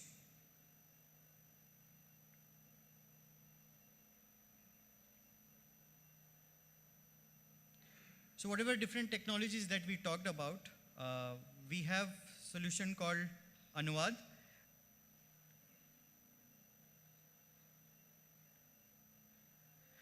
So I explained multiple services that was available in the page, more than 20 plus was being there. But then this is the area or a playground wherein you yourself can experience the different services. I give example of from English to Hindi, let's say translation. I try to put Mizo. English to Mizo, we have these models. And just cover. And you have to help me whether the translation is right, yes or no. So the moment I've put in the text in English, there is a parallel translation in Mizo. Please help me with, those who are okay with it, please raise the hand.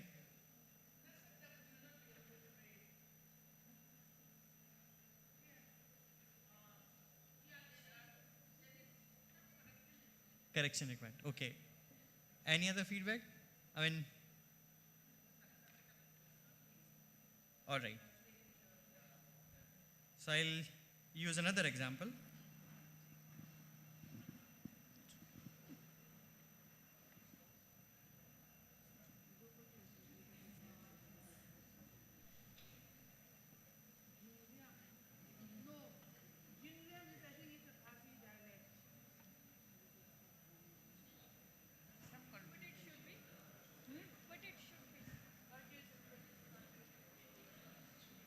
All right.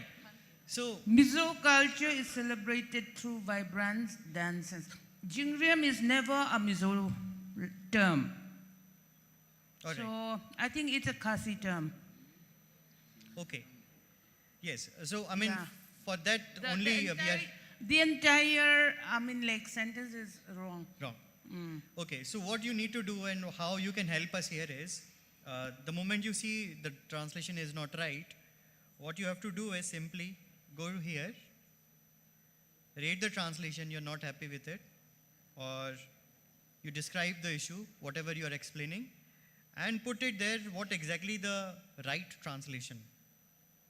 So what will happen is the system would understand, okay, there is a feedback, and there is a feedback loop mechanism that we have built in, and we collect the data and understand where exactly the problem is and try to improve the system overall. So next time when you come to this website, you have a better translation overall. So that was the main point that I want to bring.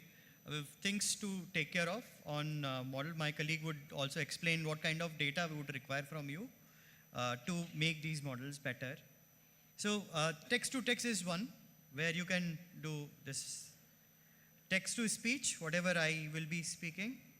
We have multiple models for any language. For Mizo, we have only one model at this point in time, and we want to make it more. Whatever you speak, system is able to understand. Or so this text to speech. So let's say I'll just write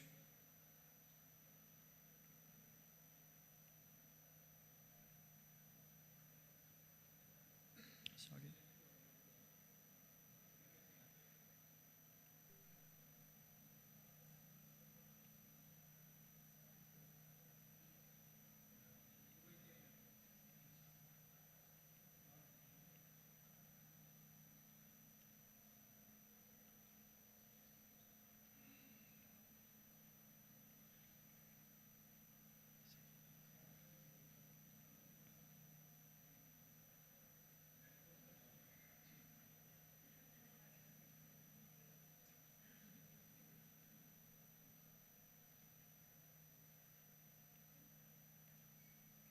Mizo culture is celebrated through vibrant dances, melodious folk songs, and a strong sense of community. So this is how you can generate audio out of the text, and these are the list of languages which support text to speech. This is the area where you can do it yourself. Then we have speech to text.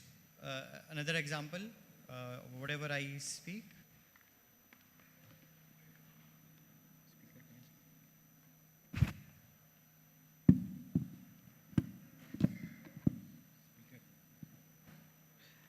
So you have to select the speech recognition model you want to use.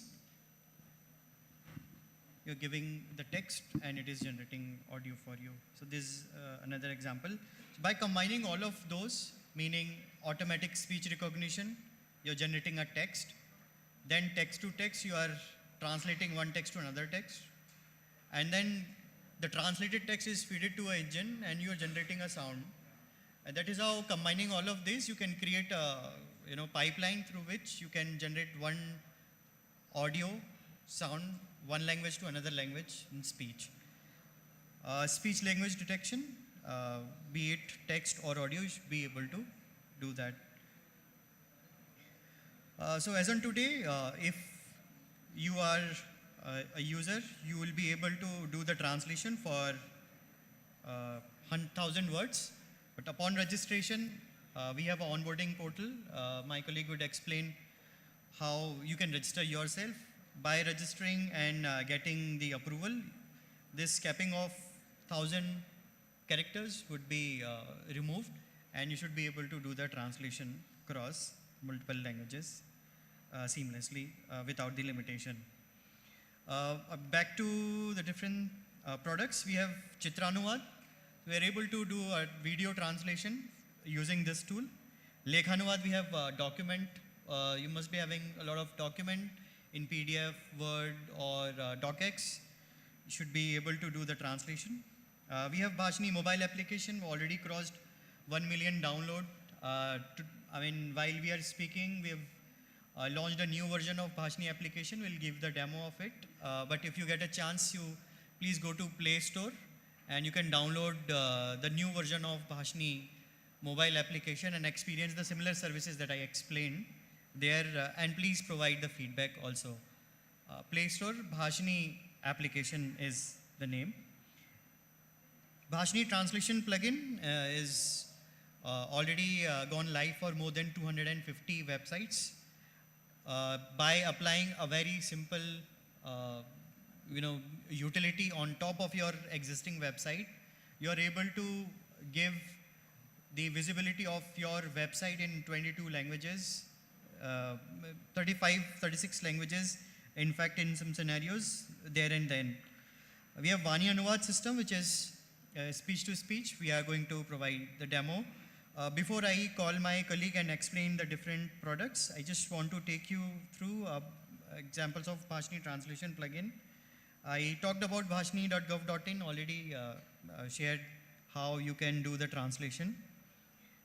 There are multiple scenarios wherein user wanted that, okay, I belong to a state of Maharashtra. I want my website to be landed as primarily in Marathi languages first. So these are the tweaks, and there are multiple versions that we have made against this application. So let's say if I go to a website called maharashtra.gov.in, the landing page that you see by default would be in Marathi language. And similarly, we have portal called msde.gov.in, Ministry of Skill Development and Entrepreneurship. So they wanted their website to be available live there in Hindi as a landing.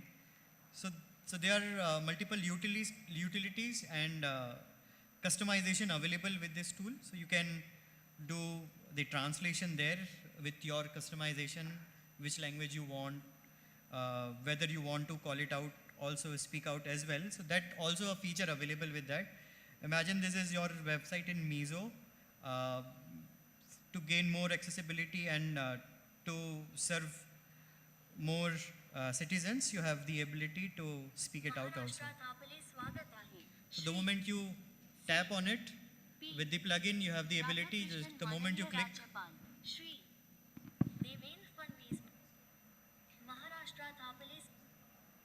right.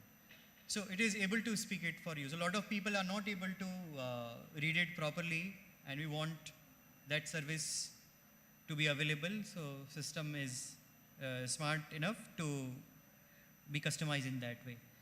So there are multiple flavors of Bhashini translation plugin overall, and with that we will cover the different products. How you can access these products through our system called onboarding portal. I would invite now my colleague Parul, who would explain how onboarding portal works and how you can leverage these services through it. Parul, thanks. Thank you.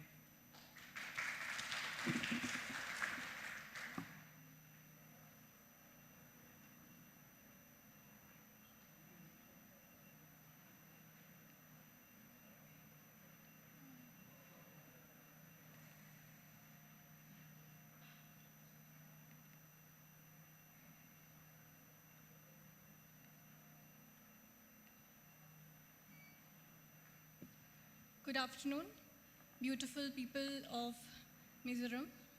I welcome you all today. Greetings from Bhashini. Today I will help you to understand the process of how you can use these products and services that we have been talking about. It is through the Bhashini onboarding portal. It is the gateway for how you can request for services and products that are being offered by Bhashini. So today we will give an introduction about the Bhashini onboarding portal and how it is used as a stakeholder management system that can be used not just by the customers, but also the partners and collaborators who work with Bhashini to help us in improving our services. And we will understand what is the journey of customers' onboarding process. We'll also talk briefly about the future developments that are being done in this application. So first, I would like to mention that Bhashini caters to a diverse ecosystem of users. They come from different walks of life. They can be developers that are not just the hackathon participants, like many of you today here, but also people who are coders from startups, students, student community. They can request for APIs using the onboarding portal. We also collaborate with different government organizations. They can come from the center, state, the PSUs, or judiciary. They are also a type of customers for us. We also cater to banking, financial services, and insurance domain. They use our services to integrate multilingual customer support in their own applications so that they can communicate with their customers in their native languages. We also provide help for researchers to collaborate with us to develop the AI models and help us in increasing the accuracy of our models. Along with that, we have the different private sector corporations, startups, who can use our services to provide multilingual support in their own product development. NGOs also request for our services to help them outreach in local languages to the kind of people they help support, the underserved community members. So the benefit of using this onboarding portal for us has been to standardize this process of onboarding for all of us, whoever wants to use the Bhashini and come and support us to be a part of the ecosystem. It is a centralized management portal, a single point for the users to create their accounts, access API keys, view the product catalogs, raise requests for them, and it fosters a collaborative community for data and expertise. It is also a secure platform where you can log into and maintain your keys and all the user manuals. So core applications, already our colleague Shilendra sir has told us about Anuvad, Lekha Anuvad. All these will be available once you log into the portal. You will be able to see the product catalog. We keep on adding new products to this catalog, as in how we develop it. Along with that, there are different integration tools like translation plugin that you can request for, Abhilekh, like transcription applications, and also the API keys that you can finally use to build your own products.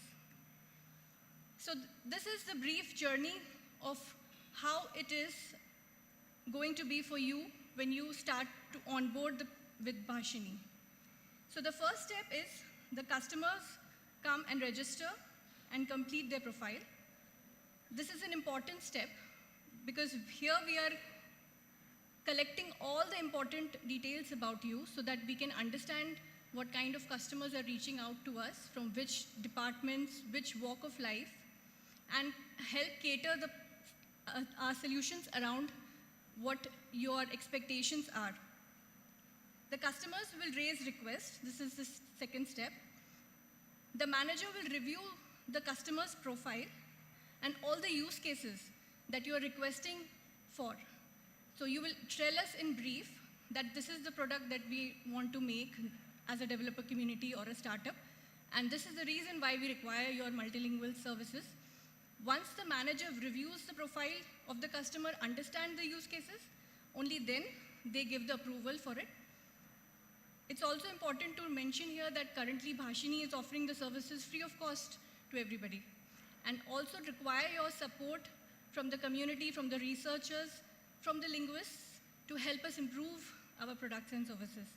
Therefore, then the manager approves the request and forwards it to the CEO for final approval. Once CEO will give the final approval, an email is shot to the customers, and it contains all the information about the account access for a particular application, the URL of the application, and the user manuals of how to use those applications. The customer can download these, and they can also view the API keys from their account. From here will begin the journey of you using these products, and from time to time we will be gathering all the feedbacks that we collect after the usage, and this is being tracked to help us improve the models. Along with that, the usage of the customer is also being tracked. So through the portal, we also see the trends, like how many applications are being requested. It helps us to do our own analytics and bring the best improvements in the products being used. We have, like we said, a different set of collaborators, the academic institutions who collaborate with us through the Anusandhan Mitra program, or through the translation service providers from private sectors who can help us in providing the translation services in the language or the domain that they have developed expertise in. We also partner with linguistics. I'm sure many of you would be from the Mizo linguistic community. We would like to partner with you through this portal. So this is a very brief overview and architecture. For now, I'll just skip this. So I'll just skip to the demo now, so that you can get started quicker.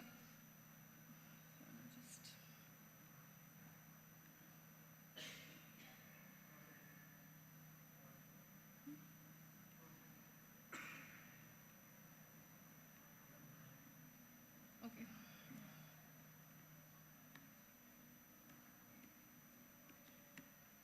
Okay. So as Shailendra sir already told you, this is the website of Bhashini. From here, you can see this is the login sign up button.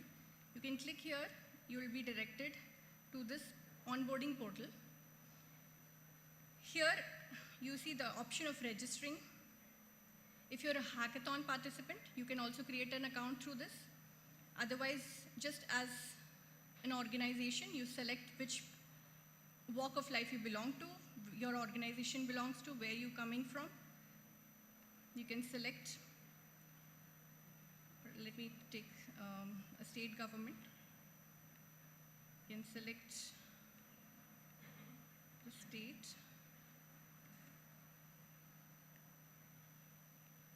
Here you will see the different departments you can belong to and the organization that falls into this department. So all this information, once you fill, let me just do a test here. Yeah. So you just mention your name, your email, and an OTP will be sent to you. Once you receive the OTP, enter it, you will be verified, and you will be able to log in. I'll just go back here and show you how the process after the completion of this will look like in your account.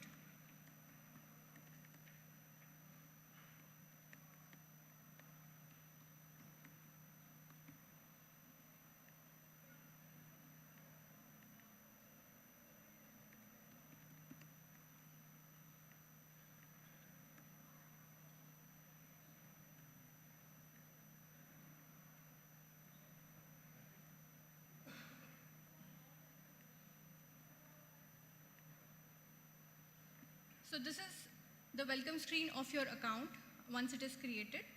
From here you can view the product catalog being offered, and you can just simply by one click raise the request for accessing. If you're in touch with any of the onboarding managers, here is where you select their names. Otherwise, if you're not sure, you have the option of selecting any others and raise the request. And like this, your request will be sent to the Bhashini team. This is the Bhashini Udyat, from where you can request for the API keys that we have explained about. Enter the API app name for which you are integrating. Let me say test app, Mizo. the service domain that you belong to. Can maybe coming from a banking service domain. The services, the ones you require, it's multi-select. You can select many different. The languages in which you want to do the translations, you can select, multi-select here. And describe briefly what your product that you're developing is for which you require the service. If it's a mobile app that you're developing or a web application or anything else, you can just mention briefly about it here.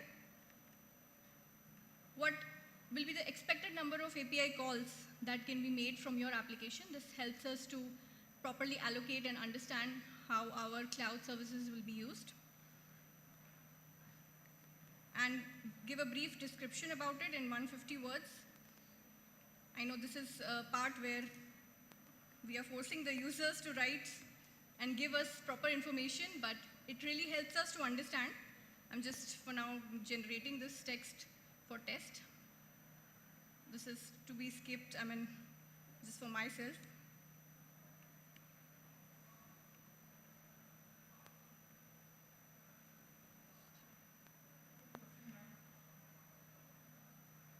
Yeah.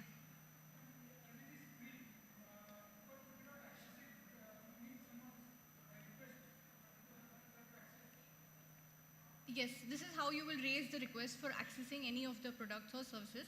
This specifically, we are discussing about the service, the APIs.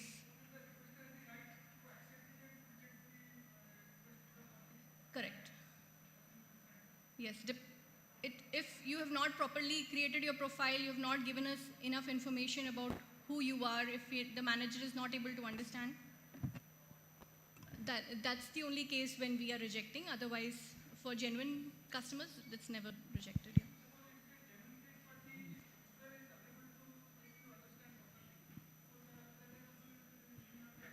No, our managers will reach out to you on your contact information if they require any additional information. I hope I've answered. Okay, thank you. So this is the supporting documents you need to give about your product. This is just, here you will mention about your product, diagram, overview, any product that will help us understand what you're trying to achieve. Here is where you select the onboarding manager. If you're already in touch with somebody, like you said, if you're in touch with somebody for help, you can mention their name here, otherwise select any others. Mark a comment here if you require. And this is how you will be raising the request. So here you will see that for this app, the request is raised, but it is currently in the pending state. Once the manager and CEO approves it, you will be able to see the API keys here in your account. You can copy these API keys, integrate it into your application, and you can start using the services.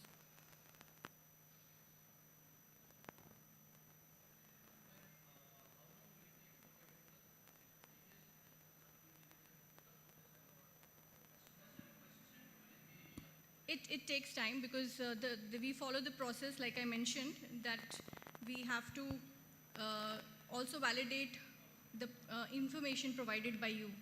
So it takes let me take that. See, one of the things which you would perhaps have to realize is that when we are giving a national asset to anyone, it requires certain identification which should be there.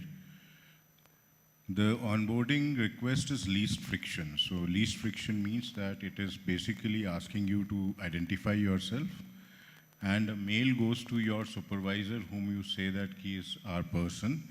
That mail will go to that person and it will rest there. We don't want any action further.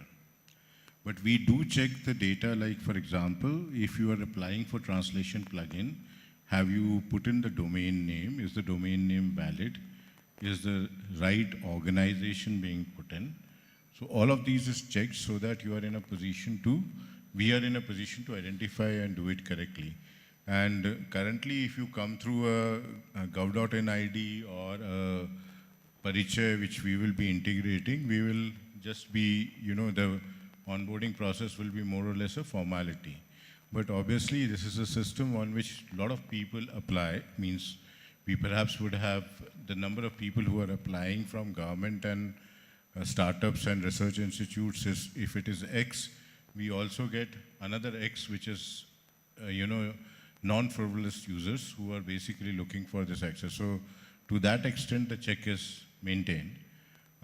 Just to give you input on this is that we almost spent about $2 to $3 million per quarter to run this particular system. Government of India is running this system. So we would like this to be utilized for your governance, service delivery, research, some new creation as such, which is there. For general citizens, you have mobile app which is freely downloadable, and anuvad.gov.in, anuvad.bhashini.gov.in has a freely available utility which is available. This is only for the power users who are using it for other servers. So I already gave the live demo. So once the account is created, you need to complete the profile. These are the screens, how it appears. You have to give the more details about your organization, like your official website, address. And like Sir mentioned, that about the details of your supervisor or head of the department, which will receive a welcome mail from Bhashini, informing them that you as a SPOC have reached out to us from their organization.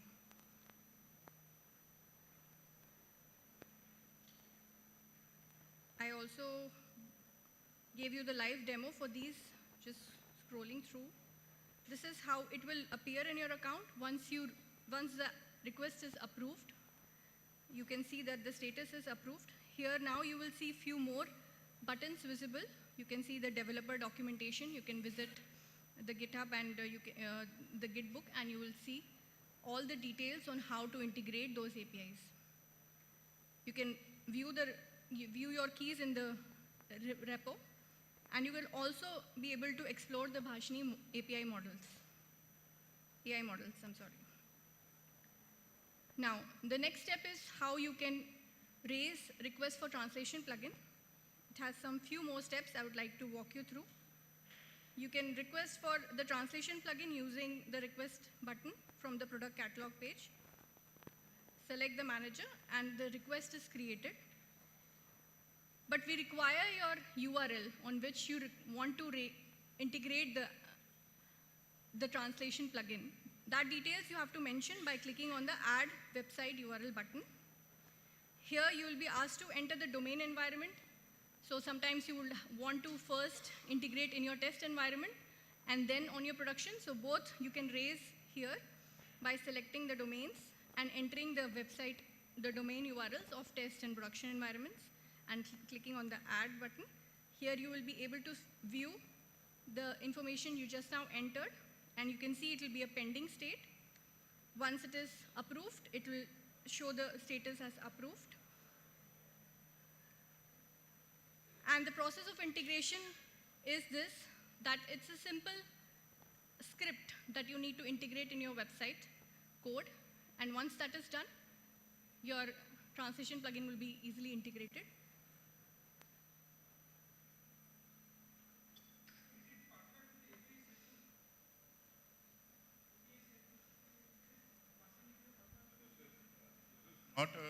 This is not a part of API Setu. This is a separate service which is available. Okay. And again, as I said, fundamentally we have to track the usage which is around. Okay. Yeah, sure.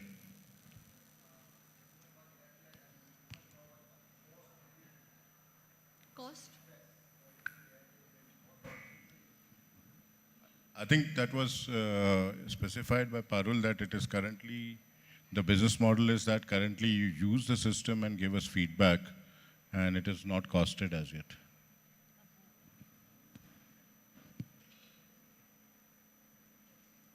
Any more questions?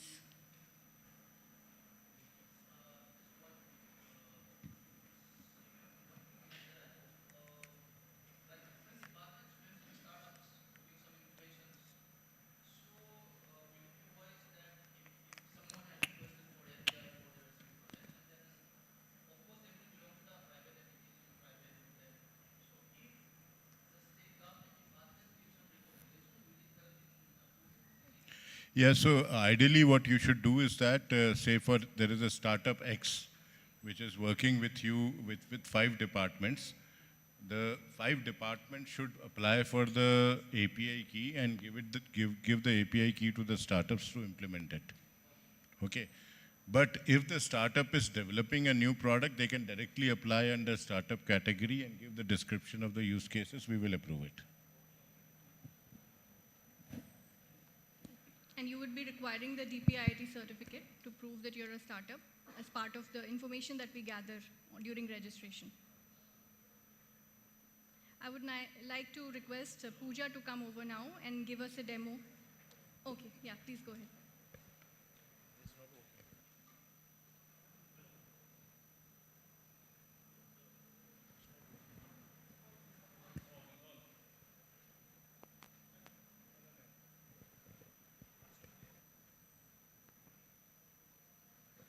It's okay, fine. Ma'am, my name is Dr. Morer. I'm from the Department of ICT Mizoram University. We are working on natural language processing and computational linguistics. And we also have a startup. Hello. Okay. So, like, we are working as a researchers, and we also have a startup that is working on some projects.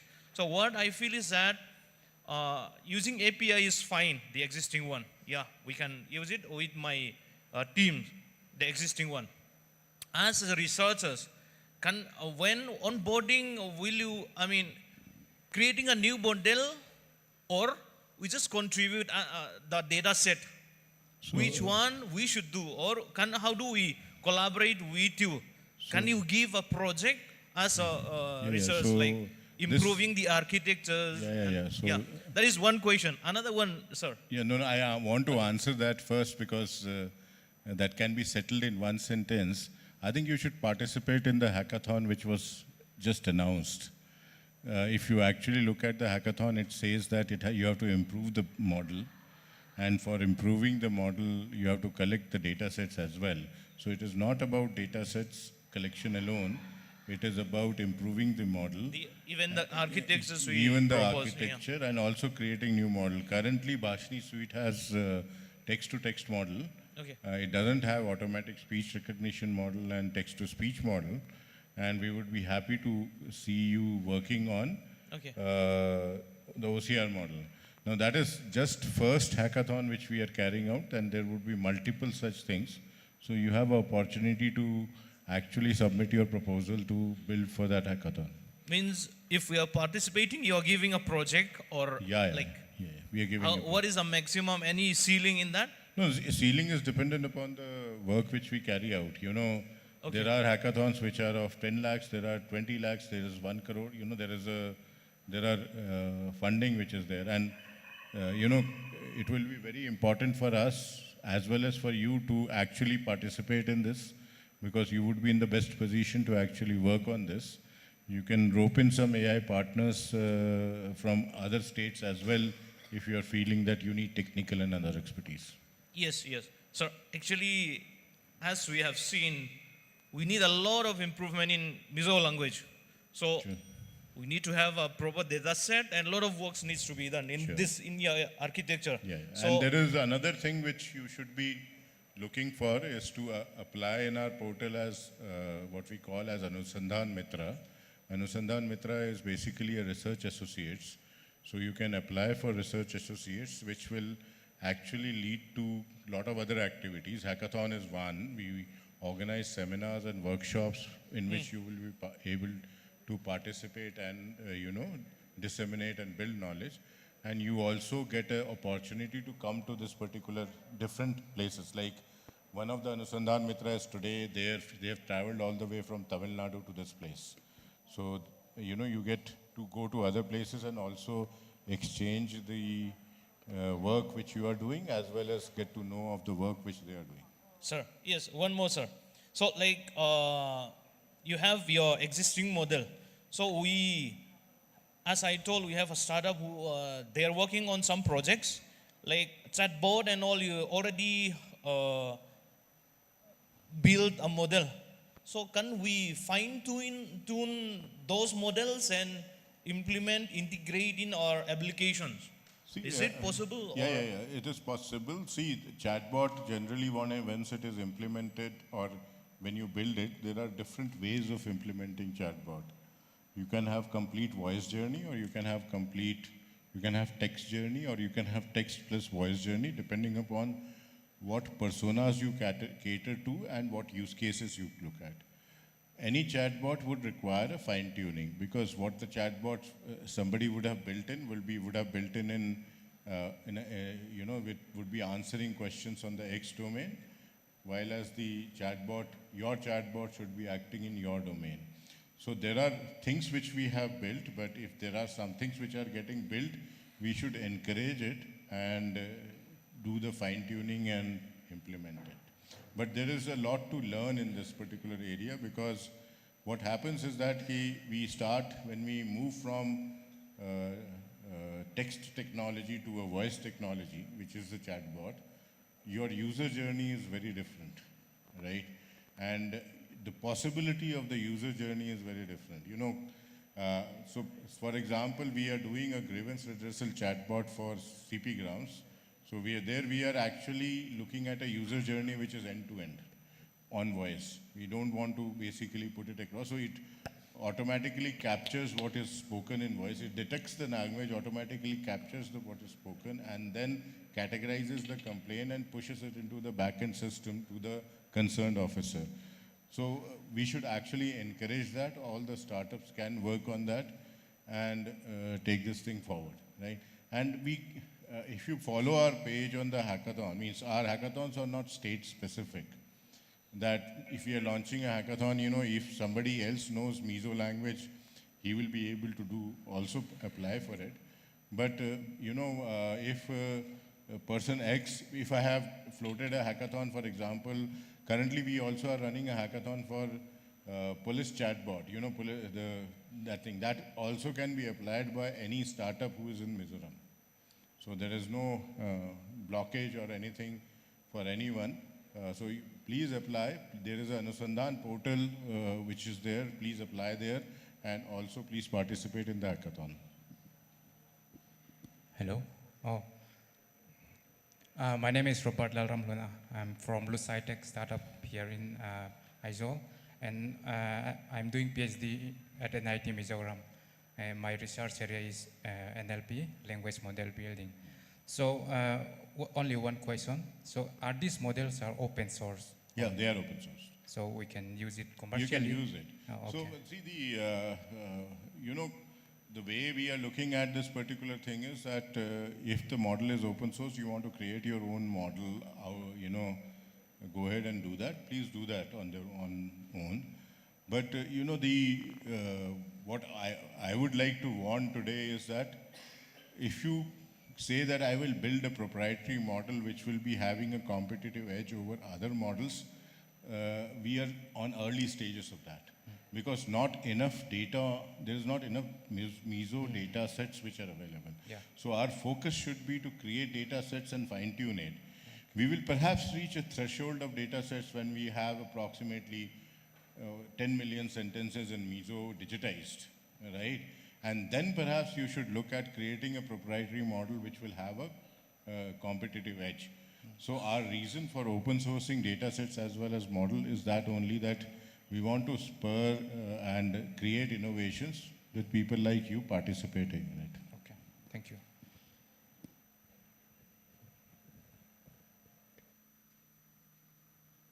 So hi everyone, my name is Pooja, and today I'll be demonstrating all the products shown by Shell sir, like Vani Anuvad, Lekha Anuvad, Chitra Anuvad.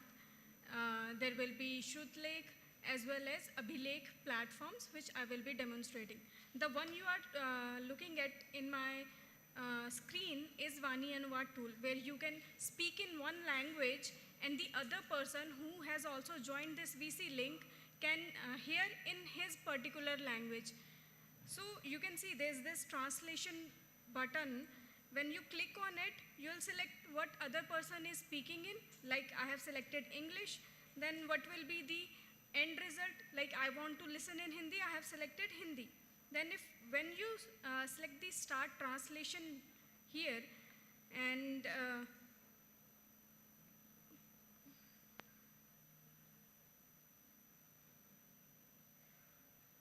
I have selected this mic as on, then this is the tool where I will speak in this in English, and you can see it here in this in Hindi. You can hear it as well as you can read it. I think there's some issue with the speaker, that's why we are not getting the output. Hello, am I audible?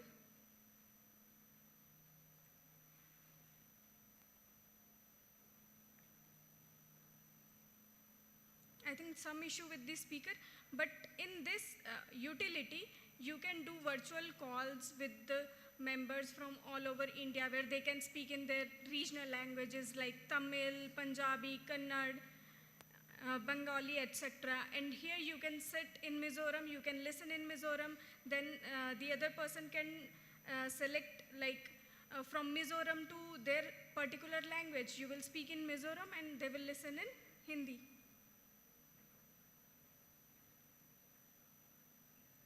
और यहाँ आप मिजोरम में बैठ सकते हैं, आप मिजोरम में सुन सकते हैं, फिर दूसरा व्यक्ति मिजोरम से अपनी विशेष भाषा का चयन कर सकता है। आप मिजोरम में बोलेंगे और वे हिंदी में सुनेंगे। So this is how you can use this utility और to आप remove कमरे के the बीच में barriers. बैठकर इसे सुन सकते हैं, फिर दूसरा व्यक्ति अपनी विशेष भाषा व्यक्त करने के लिए कमरे के बीच का उपयोग कर सकता है। आप कमरे के बीच में बोलेंगे और वे हिंदी में सुनेंगे। So this is the VC tool. Just use it. And then there's another tool named Chitra Anuvad. I'll show the demo of Chitra Anuvad.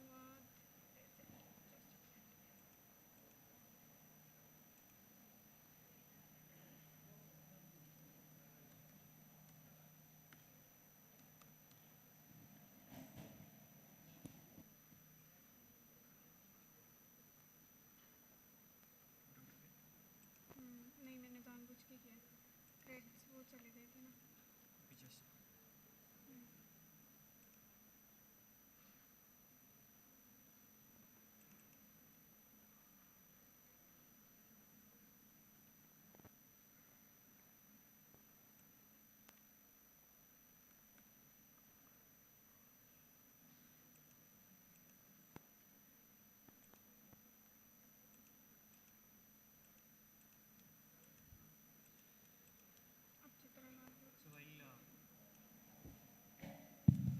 So while Pooja is trying to get the system right, she's looking for the credentials.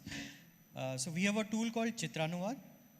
Chitranuvad tool helps you in translating video from one language to another language. So there is a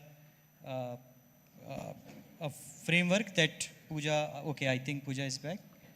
Pooja would show how you can translate a video from one language to another. This is the Chitra Anuvad tool. Here you can create one new project, give it a title, then the description, and you'll have to select the managers. Like Parul has shown that everywhere when you are trying to do some work, we encourage you to select a manager who will be helping you. In case you are facing any issues, you can contact them. They will contact you in case they need any kind of information from your end. Then you'll have to select the workflow. What all workflows do you need, etc. Like I have already created one demo project for Mizoram. I'll show you. In this particular utility, you'll put a link or the video from anywhere you have some video, maybe in English or Hindi, you want to translate it in Mizo language. You can just upload the link here and it will show it like this.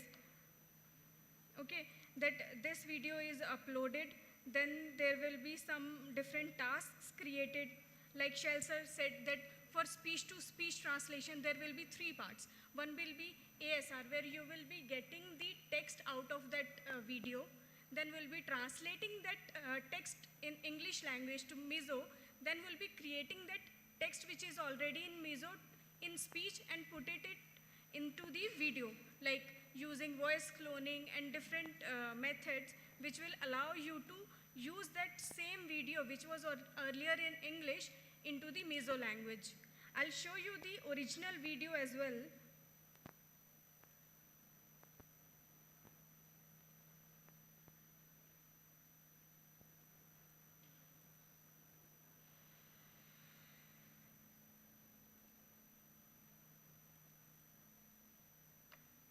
So this was the video which I translated.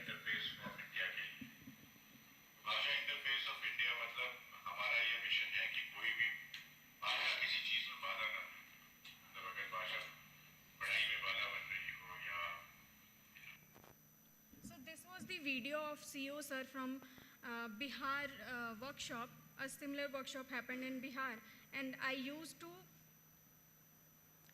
that same video here to translate it into the different parts. You can see that there are 3 tasks created. Like I just explained, there will be 3 tasks. After creating these tasks, you will also get a part where you can edit the translated version, and like somewhere happened, like in Anuvad, the translation in Mizo was not correct. You can edit it, you can improve it, and the final product will come.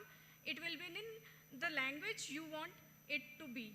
So this is how you can simply translate one language video to another for your own convenience. Then there's another tool called Abhilekh. So in this tool, what you can do is, it is simply for people who are in meetings, you want to create a summary of the meeting, or maybe like in Sansad, we have used this same utility where in monsoon session, the parliament session was completely used.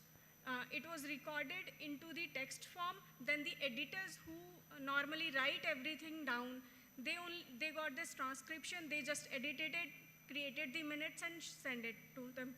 So it also reduces the time. Like 3 people are sitting, they are writing down everything. You'll have to remember, okay, this person has said this thing, that person has said that thing. You'll have to then, after the meeting, you'll have to collaborate everything together. Like, okay, Ajay has written this, Shal sir has written that, Pooja has written that. We'll collaborate everything and then give the minutes. But here you'll get the complete transcription. Okay, this person said that, this person said that. Everything is collaborated in single doc format. You can edit it, you can download it, you can change the fonts, you can highlight something if you want. You can simply use this utility to create the summary and minutes. I'll show you one sample.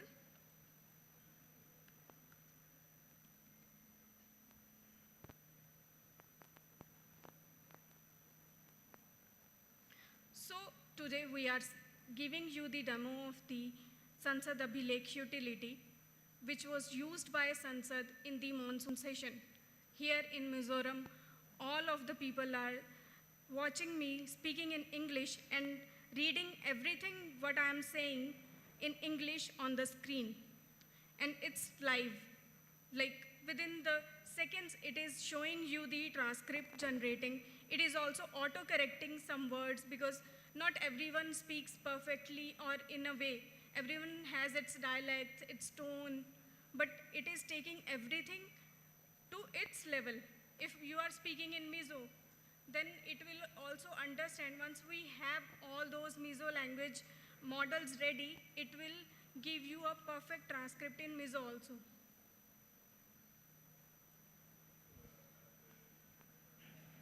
So the tools which have been actually described here, you know, both Chitranuvad and Abhilekh are, if you actually look at it, a tremendous, productivity tools. Obviously, we are not saying that it has transcribed everything correctly, but if you were supposed to basically take this and you were supposed to create a minutes of meeting out of it, you would have taken about a good time, where I am basically saying that you can reduce the time. Now this becomes important in some other use case. Now you are having if you have a Mizo language,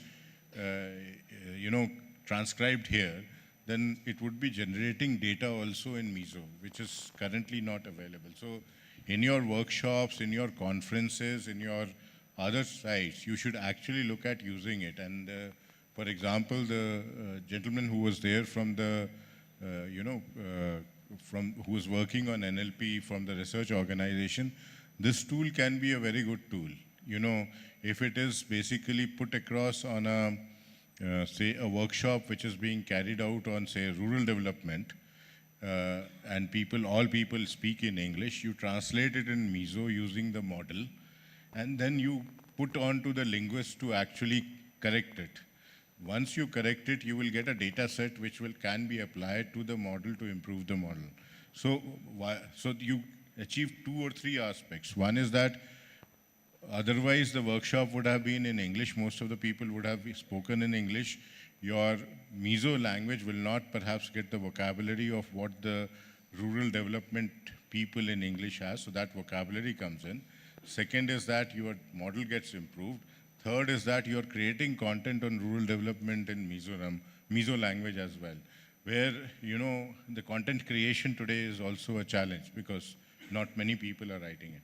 So you can use it in a multiple definition and format depending upon how you want to take it forward. But as I said, your effort should be towards a build of model rather than trying to say evaluation of the model, because the stage has not come as yet. 1 year down the line, when you have worked enough on the model, enough on the data, and we have put all the data at open source, then we can actually test the model builders on how accurate they have been able to build the model on.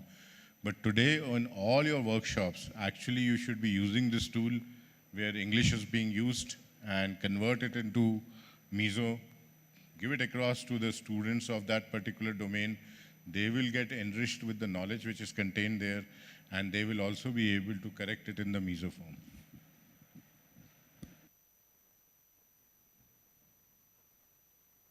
Tool which I'll be demonstrating is Lekha Anuvad.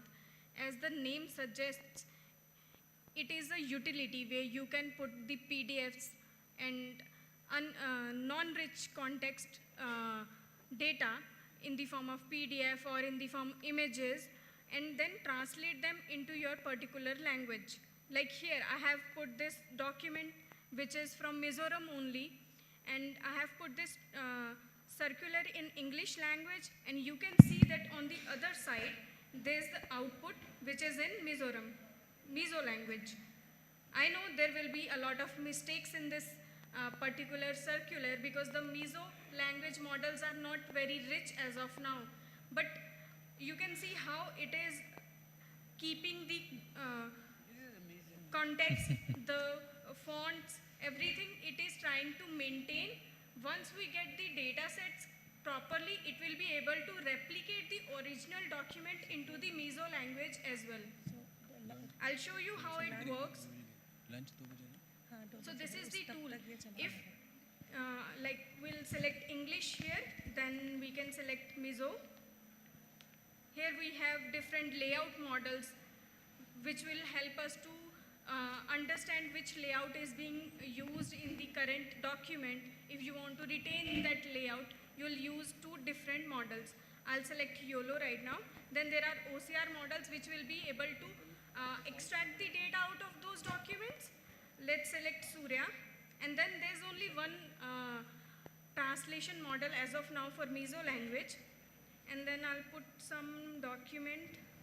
Let's say, let me put this smaller English language document and submit.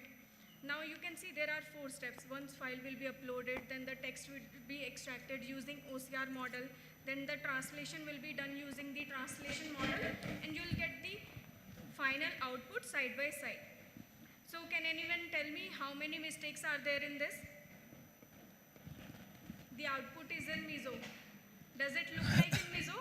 You have to ask that what is correct in here, right? Yes. Is there any single word which is correct in this document? So this is something like we came here, and in this workshop we are just showing you this is what we built in an isolation. Yes. Right? At that time we might be having 5-6 Mizo people, experts sitting in Delhi in those labs. You see the model used is the IIIT Hyderabad. So it's very hard to find a native Mizo speaker in Hyderabad. So that's what like the application, what Pooja has demonstrated, we explicitly mentioned Mizo language there, so that we can come to know that, okay, now I think after this kind of feedback and the face expression, we can say we are not talking about the percentage of the accuracy, we are nowhere. So this hackathon that we launched in the morning will be the first step to take along with you, like what ma'am was discussing, higher educational institutions. We recently got a message that there is a Mizo language board as well here, right? They also approached us. This is how we are going to develop and collect the data sets, then build a model on top of it, and then when next time we will be demonstrating this particular thing, things will be a little different. So with that, you done with the works? Yes. Demo, all demos done? Yes. So we just demonstrated you what we have developed on the models that are available with us. Now I'll quickly demonstrate you 2-3 use cases that are directly connected with the problem that was there. So we are not just people or the AI people going in the market and training the models. We are solving problems also. So I'll quickly show you the one use case that we built with NPCI. How many of you know NPCI, UPI? And any one of you have actually used Hello UPI so far? Anyone? Who just transferred the money using voice on a feature phone? Would like to see the demo? I'll try to transfer. I'll use the English. It works on 7 languages. The northeastern languages also will be added, but I'll try to demonstrate in Hindi. I'll try to transfer 10 rupees to my wife because I'm a demo person, so usually I do the demo. If I start sending 100 rupees for each demo, it becomes little tough for me. So I'll quickly, so right now I'm having a smartphone, but the use case was, suppose a farmer living in a village and he don't know how to use the Bheem UPI app or a Phone Pay or Paytm like that. If he has to transfer money to his son or a family member, how is going to do it? So that's the user persona. I'll dial the number. I'll share the number with you also that you can also give your feedbacks. अब money transfer करें, balance check करें 1 2 3 पर, बस बताएं कि आप क्या करना चाहते हैं। पैसे भेजना चाहता हूं।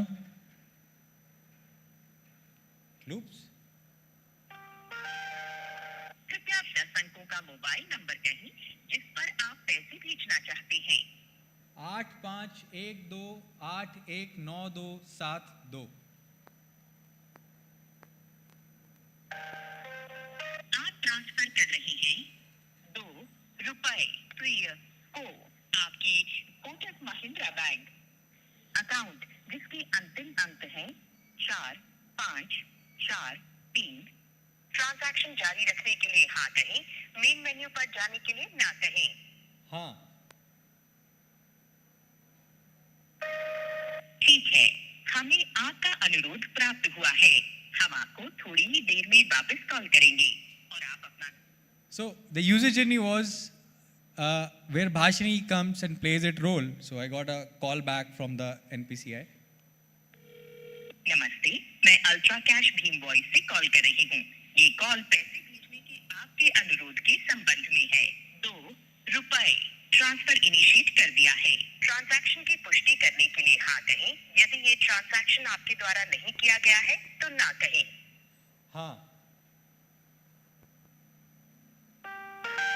आप प्रिय को 2 रुपए ट्रांसफर कर रहे हैं। So it's what happens, like I dialed on a number and he asked me what I want to do. I said that I want to send money. Then he asked like to whom. I spoke the number. So see, it's not about accuracy, it's not about language anymore. Along with the language, we developed a technology called inverse text normalization that is taking the numbers also beautifully and getting it beautifully captured. I said 8512. In Hindi, I can send 12, 13, 14, 17, 92, 95. So this was the use case given to us. So he asked like, किसको भेजने हैं? Then I spoke the number. That entire number was translated using the inverse text normalization in numbers. Then it was sent to the UPI database. The UPI database find out that, okay, it is related to Priya. In my entire transaction, I never said Priya, right? So it got validated. Then the amount that was already set was sent. So for the confirmation for the security purposes, he called me back and said that, okay, is it the transaction initiated by you? And in the end, it's going to ask me my UPI PIN. And UPI PIN, I can't speak in the podium, so I have to enter it. So we actually took care of all these points. And then we built this use case. And the last year with the Global FinTech Festival, it was launched. And right now limit is 500 rupees because it's not getting properly rolled out. But yes, this time in the Global FinTech Fest, it will be rolled out in 12 languages, on which we worked with the NPCI on that. When we started working, we were at the 10% accuracy. And 6 months down the line, we achieved the accuracy in 6 languages more than 90%. And you know, in the financial transaction, 90% is also not acceptable because this is a financial transaction.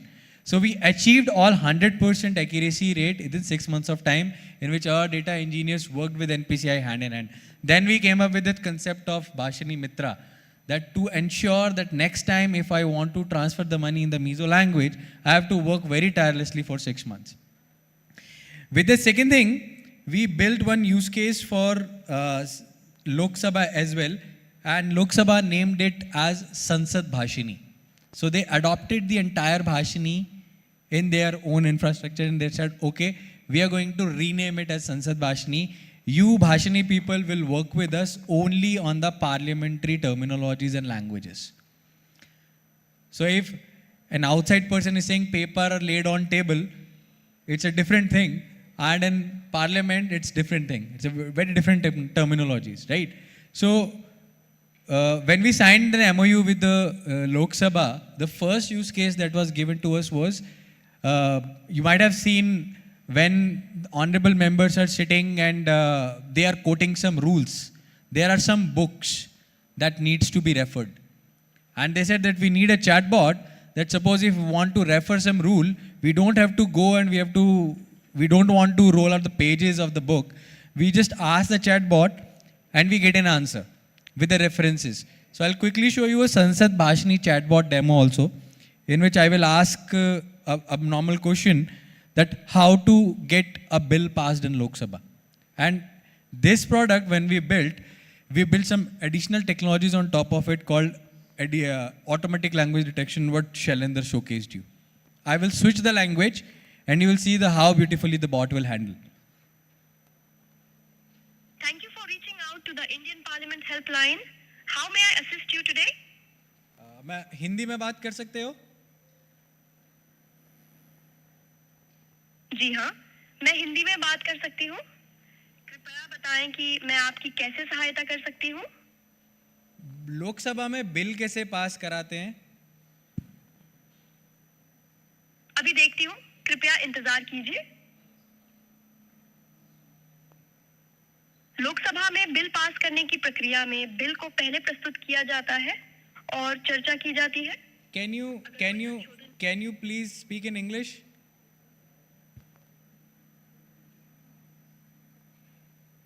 Certainly.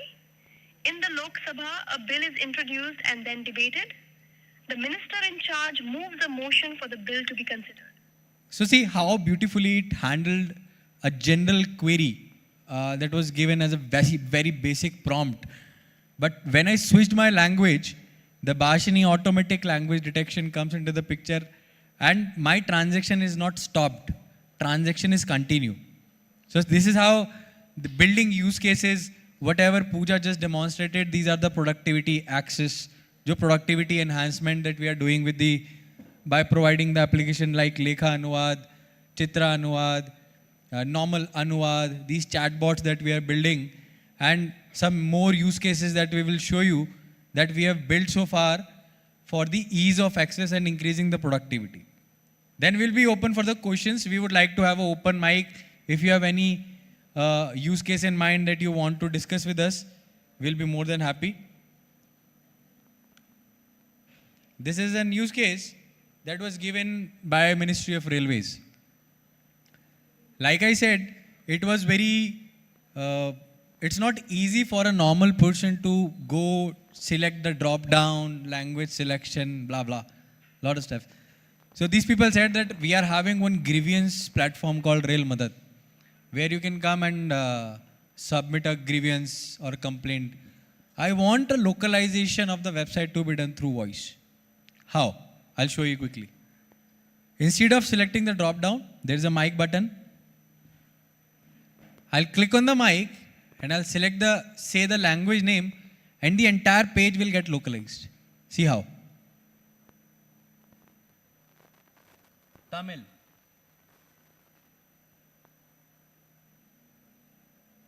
Entire page is in Tamil.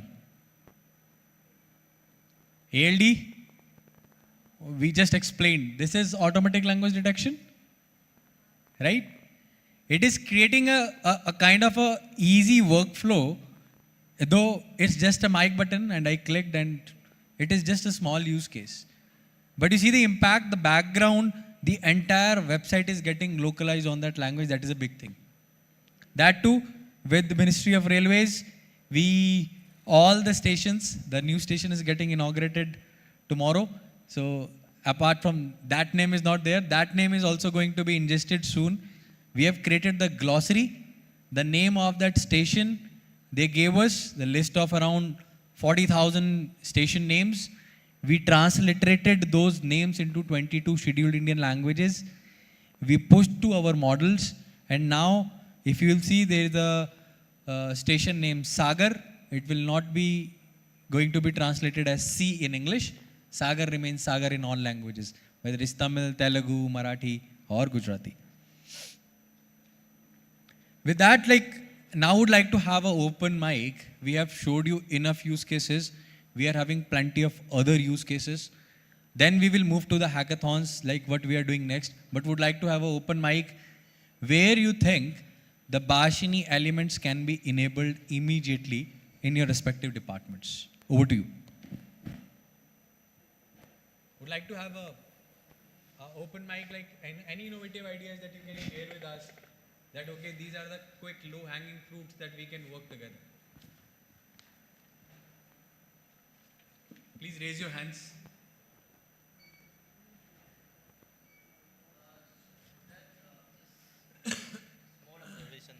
Okay, just a small observation. Say, for example, the new station that will be inaugurated tomorrow, it's called Sairang. So Mizo is a tonal language, kind of. So if the person who trains the AI say Sairang, then will it make a difference? Yes, because it sounds totally different, yes, but yes. the spelling remains the same. Spelling remains the same. So here we are talking on a second level of the data collection, that is a voice data collection. Okay. So the data that we are going to collect in this hackathon that was launched, we are going to ensure that the word that you just mentioned, it's Saira, should be pronounced at how in Mizo it's going to be pronounced. Okay. Right? Okay. Collecting that set of tonality, the set of accent, the set of way of speaking that word will be done here locally. So that what is the essence of that particular tonality is preserved. Okay. That we are going to do. That is our Bhashini's main objective is to not to train a Mizo model sitting in isolation in Delhi. Right? Okay. So Mizoram University, ICFA University, all these higher educational institutions creating a working group on the data collection is the main key. Okay, this is just one more thing. This is the complication that happens with the Mizo language, okay? Take 3 letters, L-E-I, just, so, Lei means tongue. Tongue. And Lei means by, same spelling. And another Lei means bridge. And another Lei is slanting height, Lei. So, like, right. So, Lei means art again. Yes. So same tone, same spelling, different meanings. So Shailendra is going to answer that. The model. Yeah, just how. Yes. Beautiful. So we are covering that in the Mitra, but let us just answer that. Okay. So my name is Shailendra Pal Singh. Pal, P-A-L, in English is a friend. Okay. Pal in Hindi is guardian. Okay. Pal in Marathi is lizard. Okay.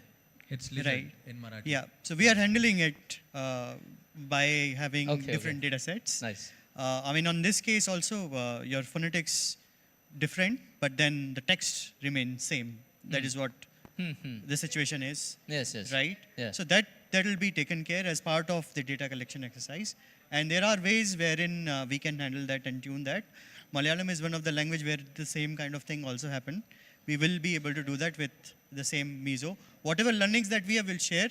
And also the data collection is But important. Pal, you have mentioned they belong to different languages, right? Yes, yes. But then for a model, let's say whatever is being heard, Okay. correct, it treats it the same way, meaning Alright. the spelling.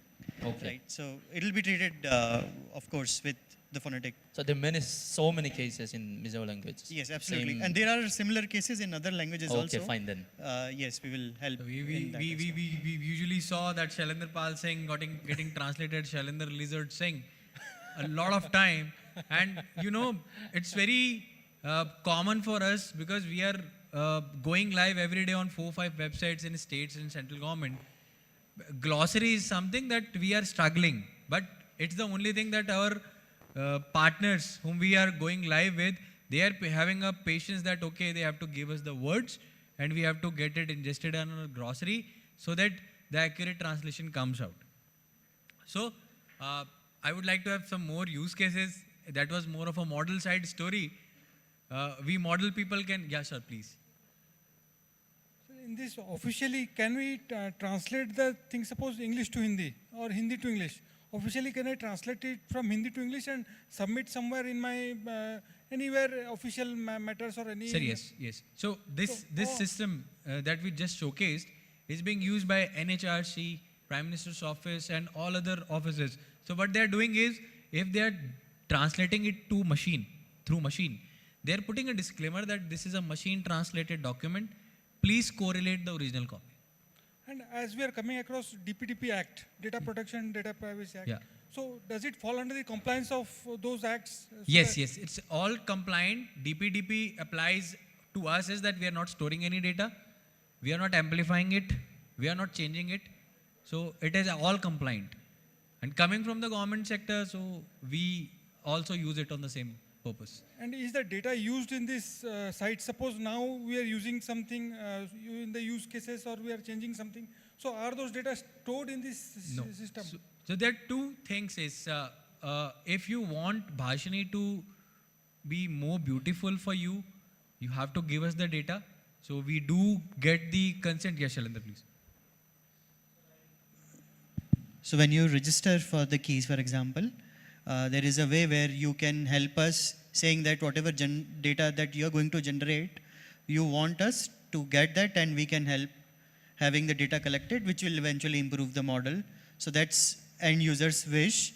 If you apply for keys and you do not want to share the data, we won't So get the data. DPDP says that we have to take the consent. So we are taking a consent from the user. On these applications, there is already a consent that no data is getting stored. We are not storing any data without any consent. Why I asked you that if suppose officially I got to translate and to submit something, can I do that? Because in Mizo language, which you have translated, it's totally wrong. So in the same case, if I think in English or in Hindi, there will be some mistakes. So can I do that officially? Yes, you can do it, sir. But that it is a machine. It is AI. That a human is always required. So you put a disclaimer and you can use it. Though this particular tool of Anuvad is being used by all the government offices as of now. Thank Right, you. sir. Thank you. Yeah. So I'll be more than happy if you can share any use case. So I'll just quickly shift the paradigm to like what we are doing with other state governments and the departments to make sure that the language technology gets adopted and voice first journeys are being taken care of. So these are some hackathons. I'll quickly start with the Bhashini Startup Velocity 2.0. This is 1.0 we have already launched long back. So this is how we, after this kind of workshops, we get problems from the departments that they want to solve. The first problem that we received was from the Central Information Commission, in which a person is going, and submitting an appeal, tracking the status of the RTI. They said we would like to make it completely voice-based.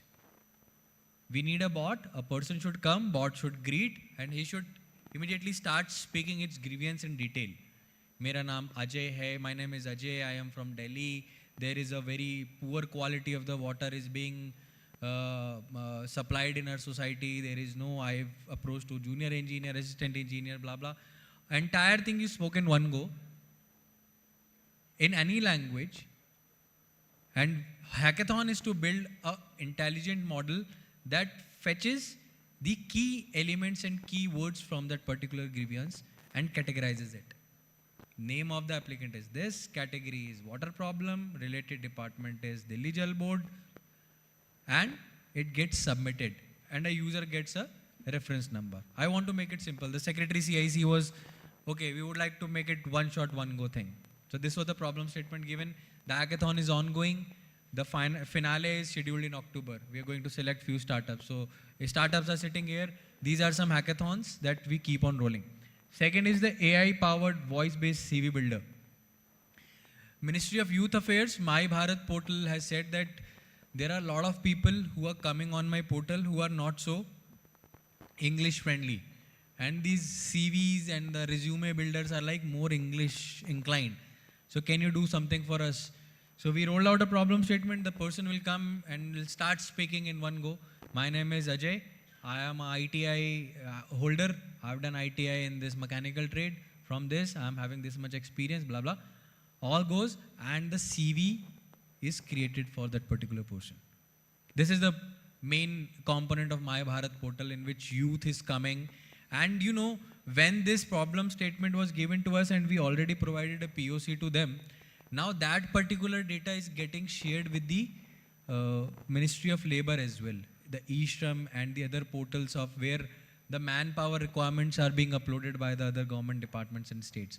So we are creating a synchronized way of getting the talent aligned through voice in any language the Bhashini supports. Third one is the minutes of the meeting management system that was given to us by Lok Sabha, that if 20 people are sitting, you just put a system, just log in and drop it there. And whatever we are speaking, it's getting transcribed. And in the end of the meeting, the minutes of the meeting are getting generated in PDF format, which all the points that actually. So this was given was because the cabinet meetings that happen in Lok Sabha are the confidential in nature. So they want to install it there in on-premise. The second hackathon is the Bhashini Domain Innovation Challenge. We have just taken a leap. This developing an AI-powered voice-to-text transcription system. So we joined hand with the Ministry of Health and Family Welfare and National Health Authority and the e-hospital team. They have given us the access to the hospitals, the government hospital, where we can creating a OPD system where a patient and doctor are communicating. We are capturing those intents, and after the end, we are creating a prescription out of it. We are building a lot of other technologies on top of it. Medical terminologies may, I am from Rajasthan. I don't have any scheduled Indian language. But still, if my grandmother is going to a doctor, she is not mentioning that I am having a problem in my heart or hand, or he's like, dhak dhak hove hai, doctor sahab, pani ko nahi piyo jave, I can't drink, खाना खाने के बाद चक्कर सा आवे है, घोई घोई होवे, like these kind of terminologies. When you go on the remotest part of the village of Rajasthan, you get these terminologies. So we are building training models on this particular part so that a normal indic cred that is coming from the patient is getting beautifully captured, and whatever doctor is saying is getting captured as well. That a patient was diagnosed with the squamous cell carcinoma 2 years back, the family histories of cancer, XYZ, all these things are getting captured, and then HMIS compliant, as per the recent e-hospital compliant prescription is getting created. Merely getting the data from the interaction between the patient and a doctor. And on the right hand side, you will see the entire schema is changed, that Bhashini enabled multilingual AI powered service assistant. So next time if you visit the Delhi Metro, you will be having one prism window there in the ticket counter where you are speaking in Mizo, the person sitting next to that counter knows English and Hindi is getting live translated on text and on speech. You might have saw that kind of facilities in the Japanese metro stations. So this is what we are building, and we are collecting data on the metro stations only. So this is the Bhashini Domain Innovation Challenge. And you know, when I'm mentioning these hackathons, all these hackathons are having a good amount of prize monies. The previous one was having 75 lakh rupees prize pool amount. This one is having 1 CR. So the startup community and the higher educational institutions sitting here may take advantage and can ask your students and other people who can apply from the Mizoram state on the hackathon that we have just recently launched. This one is very close, and this is actually a kind of a revolutionary step taken to remove that particular barrier of the language from the when it comes to the manuscripts and the digitization of the records. The hackathon named as Sansad Spardha. 1st to 7th Lok Sabha documents were typed using a typewriter. How many of you know the OCR here? Can you please raise your hands? Optical character recognition. All researchers and tech people. Great. You know, it's very tough to OCR a manuscript. Right?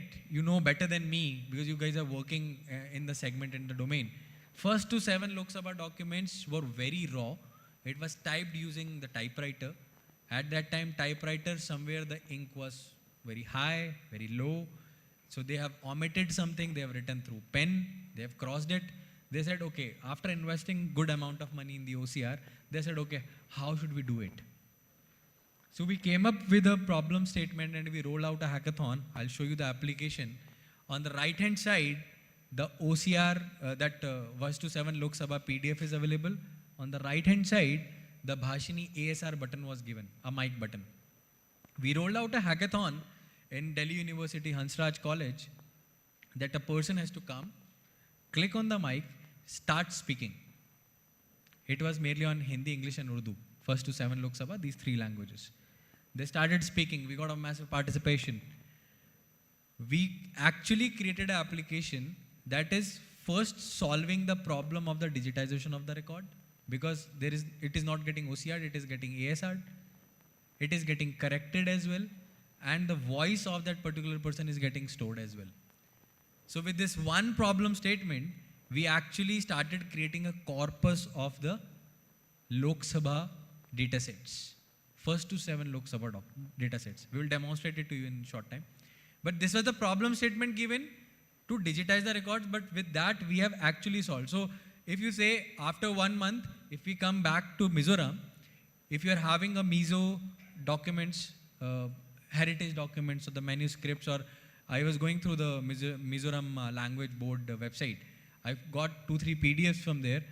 If we pull those PDFs here and get 5 or 6 good Mizo people who are from different dialects and start speaking those Mizo language, and our model starts getting ASR'd it, we will be solving 3 problems in a row. We'll be collecting the data, we'll be digitizing the record, and we'll be ensuring that the community participation also comes into play. So this is how we roll out the Sansad Spardha. The last one, then we will move to quickly Mitra, because I think the lunch hour is also coming. Law Enforcement and Policing Hackathon. We started working with the National Crime Records Bureau and National Police Academy. They said, okay, the CCTNS 2. Anyone from the Home Department here? Mizoram Home Department. Anyone from police? No.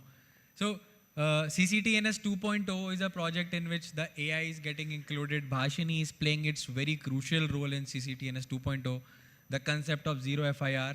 If 0 FIR is being sent from Mizoram to Delhi, from Mizo to English, that is now doable, and a person sitting in the police station of the Delhi can translate that using Bhashini translation engines. So problem statement was given that the investigation officer goes on ground, he writes a lot of things.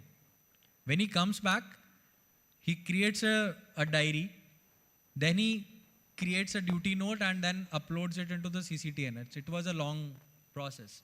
As per the new BNS laws, 45 days ke andar In 45 days, you have to submit the charge sheet. It's very tough. Sitting on like just see a policeman who is writing things and coming back, it's a lot of work for him. Instead of that, he should focus on the investigation. So we developed a POC, we rolled out a hackathon, we have built an app, a kind of a IO Sahayak or a police Sahayak app that he will go on ground, he'll start speaking. It will get transcribed, he'll save it. He'll go to the another venue, he'll start speaking. And all these things are getting synced through a workbench. The moment he goes back to the police station, he logs in, his case diary is prepared. And then he has just have to submit to the CCTNS operator to submit it as a record. This was the problem statement we rolled out. It is getting POCs in more than 8 states and more than 400 plus users are using this particular thing as a POC. This was the first. Second was of these new laws coming into the picture, so they have to refer it as well. So the second was of the chatbot that gives the referencing based on the new BNS laws and the IPC laws and the prompt that the policeman has given. That mauke par, and there are also a lot of challenges. When you say khoon karke bhag gaya, in Bhashini the khoon was translated as blood. Like you, sir, your point was li, lay, lie, sort of, right? Khoon karke bhag gaya, it means blood, but their khoon is murder. But there is a terminology in the investigation matters also where khoon can be written as blood. So we're training models with the National Police Academy, National Crime Records Bureau. So these hackathons that I just mentioned, I'll make it very short and crisp. These hackathons are the foundational steps. We just launched in the morning. With this, we will be initiating an engagement with the researchers, higher educational institutions, government, and the cultural people who know the main Indic cred of the Mizo language and all other 4-5 dialects that are associated with the Mizoram. I think with that, I have covered all my elements that are related to the data, related to the use cases. I demonstrated and I transferred 2 rupees to my wife as well during this interaction. So these are the journeys that we have completed so far. With Mizoram, we'll be looking forward for more use cases and the data related stuff that we can do it together. With that, we'll be covering the last part of Bhashini Mitra, in which Shailender, Pooja and Parul will tell you how we want to get the data from you and how we can build the new Mizo language model in 6 months down the line. Thank you.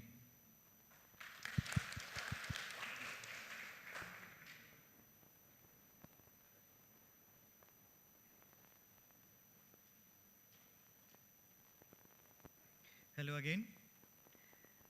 How many of you know the word meaning Mitra? You already answered yes. Friend. So the next section that we're going to cover, I would request if slide would on, that would help. So Mitra, as I said, this sir correctly mentioned, it's a friend. We want, when we are covering this topic, we want to highlight what is required when we have any project implemented as in collaboration. We touch base on the specific point which Ajay demoed, the work we did with NPCI, how we collaborated with NPCI, and at the end of the day, we were able to execute, we were able to transfer the money using the feature phone, not the smartphone, just mind it. The feature phone, you are able to send it only through voice. So with that, I'll just try to open the slides.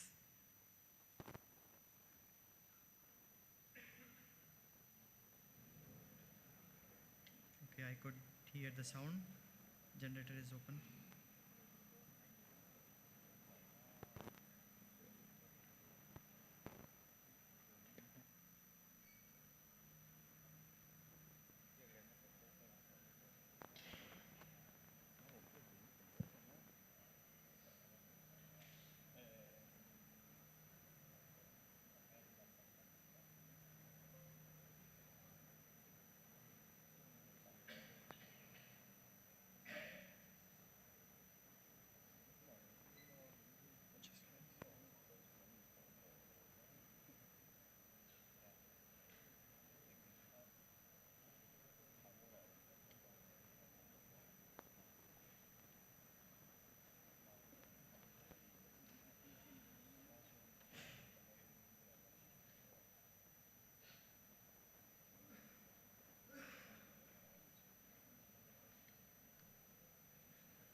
when we talk about Bhashini Mitra, it is more about co-creation. So this platform is emphasizing on co-creation activity. The gentleman said that if I can use the document translating from English to Hindi, and can I use it? Of course, yes, you can certainly use it. But then if you don't use it, then we won't get anything or any feedback or anything generated. And that would speed down the process, or it could pause the process of having the improvement, the continuous improvement. With that, Bhashini Mitra, I'll just focus again. Multilingual voice-based system is what we did with NPCI. So we developed voice-based system, right? Where the voice first was the approach. NPCI came in. We said that want to do this use case executed. Simple feature phone and should be able to transfer the money. Now what has happened in between? We enabled voice as a medium using this. A lot of people who are not digital savvy, they are not able to use smartphone, etc. They are able to access this through voice. So here it's the literacy and digital divide is the area where we are attacking. And then we are able to do it for 11, 12 languages. And we are able to do the financial transactions. So what has happened in between is, if you look at the journey, 14th January 2024, where NPCI, like you would be going to use the model as we have, whatever we have today, and hence we are saying that please use those models and then provide us the feedback. Similarly, they started consuming the existing models, and they found that with balance check, they were not able to do correctly in English, in Hindi and Kannada, and the languages that you see in Amber and Red. We are able to do fast tag recharge also today, but then you see in January 2024 timeline, fast tag recharge, we were struggling a lot here. And we had multiple iterations of those models improvement. By 16th of April, we were having a little bit of fumbling here and there with Tamil language. We were not good with fast tag recharge. Amount of money transfer and the check, we were not good. And also with mobile number check, as Ajay mentioned that, right? When you're doing the transfer, money transfer, he was giving the number of his wife and then the money was getting transferred. So number was not getting detected in Tamil. So over the period of January, Feb, March, April, by 30th of April, we were all checked with these models giving the correct answers.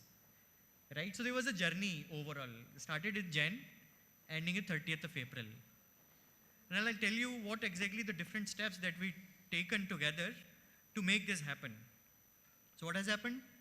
The data. So data was not available with us. We had the models available in the general domain. They were okay. But then if you look at the very first thing, right? It was not okay with when someone is checking the balance. It was not okay with when someone wants to do a mobile recharge or something. And it was definitely not correcting or checking the vehicle numbers, because vehicle number are alphanumeric, right? You have to have, right, MZ01 and then EQ2184 is the number. So model was not able to trace it actually, because if you don't get the number, you will not be able to do a fast tag recharge, etc. So it was difficult for us. So what had happened? We collected the data. How we collected the data? NPCI helped us because they wanted fast tag recharge to be done. We applied the different, logic, how we can make it better, but then the data was something we got from them with their help. After we have the data collected, we train the model, we of course want vetting to happen. For different languages, 12 languages that we are talking about, for that this is available. The language expert there who vetted the content, vetted the different use cases, the behavior of the model, and helped vetting it. After we did all of these, 30th of April, when we checked that everything is okay, models are working fine, the numbers are looking okay, everything is green, we started the pilot. And how we did that? again, NPCI, the internal employees of NPCI, they started working at the initial stage, and then we got a thumbs up from them, and after that we did a launch. So there was a series of exercise. It was not something that we were doing everything at our end. It was equal, and in fact at times very huge collaboration from the other side of it as well. And that is how, with co-creation, we were able to attack this particular problem that we solved at the end of the day. This is getting launched in 12, and eventually it will be spreaded to other languages also. We would definitely want to give a demo using Mizo language to another state, giving that, okay, hey, we did this with the help of people of Mizoram to do this kind of challenge tag.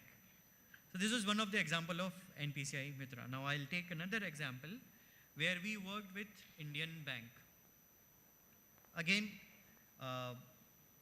to access our services, what you have is the NHLT platform through which you make a request of API, and API in turn will give you the response for the models that we have in our system, right?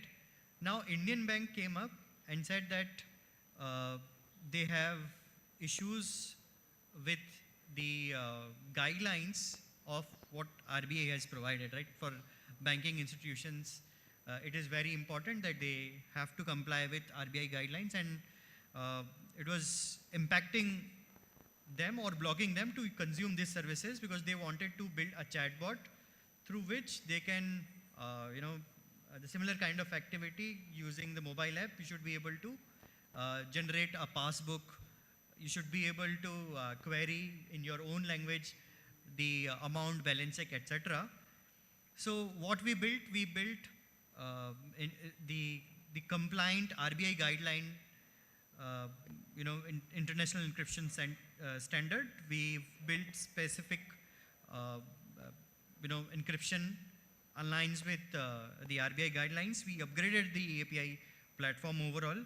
We developed specific decryption methodology that is required for the Indian Bank. And again, we did a security audit within the Indian Bank, and they tested it. They again soft launched it in the system, and today is the case where it is not launched yet. They are checking all the other compliance apart from the Bhashini checks and other things. It will be available using this in next 1 or 2 months. Indian Bank has already had provided it. Probably in the month of October we will have a launch as well. So again, the point I'm trying to make here is it was not again solo. We've gone ahead with Indian Bank. They provided that, okay, this is the encryption technique that we want to apply for. We did that. We upgraded the platform. Now it is a scenario wherein if it is applicable to Indian Bank, all rest of the nationalized bank will also get this thing already updated, preloaded, and they should be able to do that again. So there are other banks also we are working with. Another example of Mitra, and then with that I would wrap up this particular session really quick. We worked with government of Gujarat, wherein they have a portal and they have an internal system also in the lines of e-office, e-file that we have it. So the Chief Minister office has their portal wherein anyone, any citizen of Gujarat can raise a grievance. So what has happened, that portal was built on a legacy platform. So there would be scenario wherein the compatibility issues would be there. The systems are legacy, they are not updated, they are not up to date to the latest trend. So we implemented voice activity detection, which was again creating a blocker for them. Gujarati is a language wherein it is very speedy. People don't take pauses the way we have it in other languages. So it was important to have a voice activity detection tuned to that, so that the exact translation and the speech that we want to translate goes well. So we created voice interface in real time by implementing the logic dedicated to their system, and we built specific libraries we written those libraries to work this particular system as is the way it is working with the latest trend to their legacy system. Though it is not, always a welcome approach, but then that unblocked them in order to make this particular thing working. We provided, developed a optimized code for them to run, and we suggested multiple steps wherein they can get their system and platform also updated. So with that, they considered all those points, and today is the day wherein they have the platform already launched. 40,000 requests or 40,000 voice-based requests are already coming in this platform on a monthly basis. That is the impact that we have in collaboration with the different partners that we have. All in all, again, it was not the one-sided thing that we're sitting and doing everything. Gujarat government helped us sharing their code. We helped them to integrate this particular thing. We did some optimization. We suggested something, and that helped them in upgrading that platform at the end of the day. So there were multiple scenarios, multiple stories.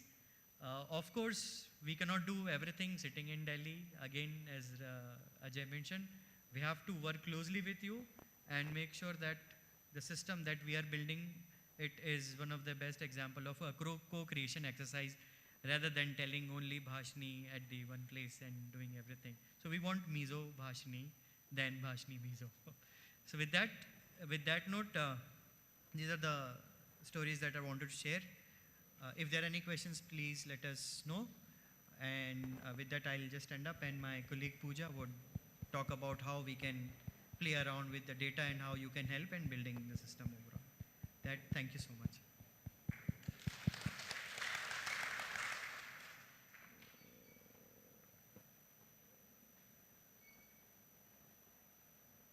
Hello everyone.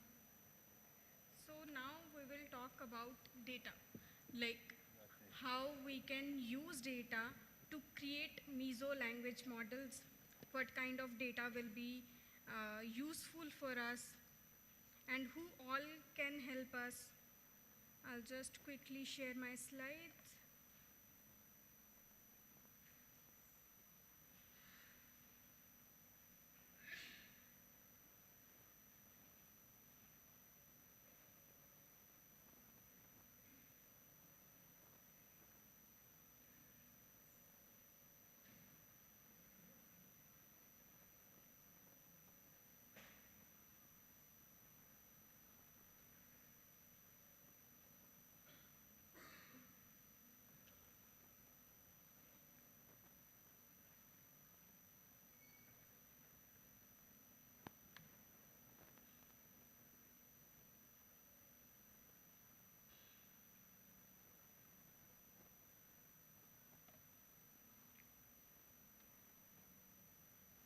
So how good data shapes our great models, like how data can help us create a model which will be able to help you in using those different kind of products in Mizo language, right? So first thing is, what is data? Everything we have preserved in Mizo language in written or in vocal, in speech, which has a similar kind of parallel corpus in English or in Hindi to understand what exactly this word or this sentence means for us and for the models to understand will be considered as a good data. Like here, the AI is like a kid, just like our CEO sir says. Whatever we will feed it, it will react on that. If we are teaching our kids like A for apple or this particular product is apple, they will learn after 2-3 times, they will learn, okay, this is apple. Similarly, if we will feed AI a particular good data, the correct data, that okay, if this word is written, it means XYZ in Mizo language and ABC in English, it will be after 3-4 times again and again telling it and using the same words in different contexts. Like sir has said that one single word has different meanings, but all those different meanings are in different context. When we are saying one particular sentence, the meaning of that particular word will change as per the remaining sentence. So the context of that sentence will be changed, right? So when we will teach AI like a kid, okay, this is what I am trying to say. If I am using this word in this with this line, it means, maybe it means tongue, or it means station, or XYZ. So that's how we will have to train our models. Then there will be, the data should be annotated and labeled. What is the meaning of annotation and labeling? Okay. So, guys, let's first go ahead with lunch, because lunch is all ready, and we will consume these presentations after lunch. Thank you.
When we do this, you have to choose this one.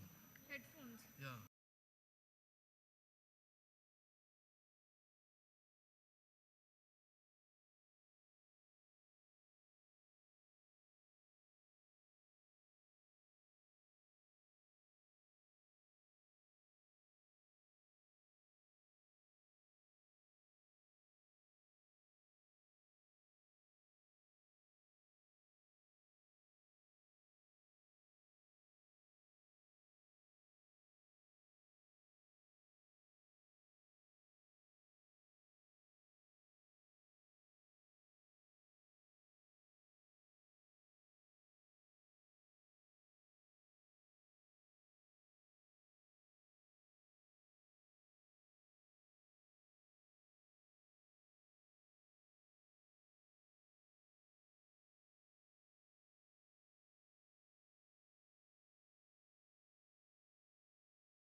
Okay, thank you.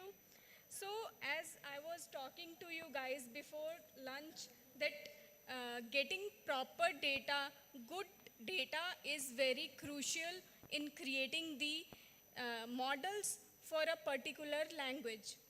Like thinking of AI like a cooking dish. We just had a food. So I thought, why not we should give one example in the form of dish only. So unless we provide it, cook it with proper ingredients, the ingredients should be fresh, right? They should be cooked in a certain manner. Similarly, for AI, we should provide it with a certain kind of data which will help us to improve the accuracy of the end result. So for that, the good data will be a crucial part. So what all parts we have in data? When we are talking about data or data dan, we have 4 aspects to it. One is bhasha dan. It means you are giving us access to your language. You are kind of donating the language information to us, which means bhasha dan. Then there's data dan, which means you are providing the language data in form of text, in form of PDF documents, in form of audio files, video files, in different kind of types of data you are providing us. Then the 4th part is data annotation. It is like labeling different types of species or the recipe spices, like if it is maybe about education. So we should be able to label that particular Mizo language data that, okay, this comes from education sector, this comes from health sector, this comes from maybe the parliament sector, because the glossary, the words, keywords we are using in different sectors are very different. Just like Shell sir told one example about blood, कि उसने खून कर दिया. अब खून can be blood, खून can be murder. So it is about the context, it is about annotating and labeling data in a particular way. Then 4th part is partner in building AI, which we are here.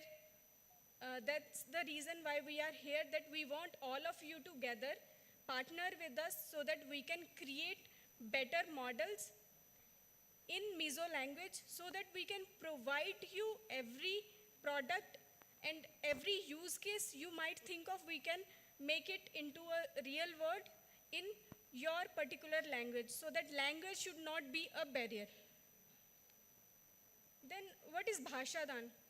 As I already said, we have a platform named Bhasha Dan where you can log in. There are 4 aspects to it, like you can collaborate with us. You can, there will be some certain maybe paragraphs will be given. You can vet them whether the Mizo version is correct or not. You can read out aloud some paragraphs in Mizo language to tell us how these particular words are pronounced.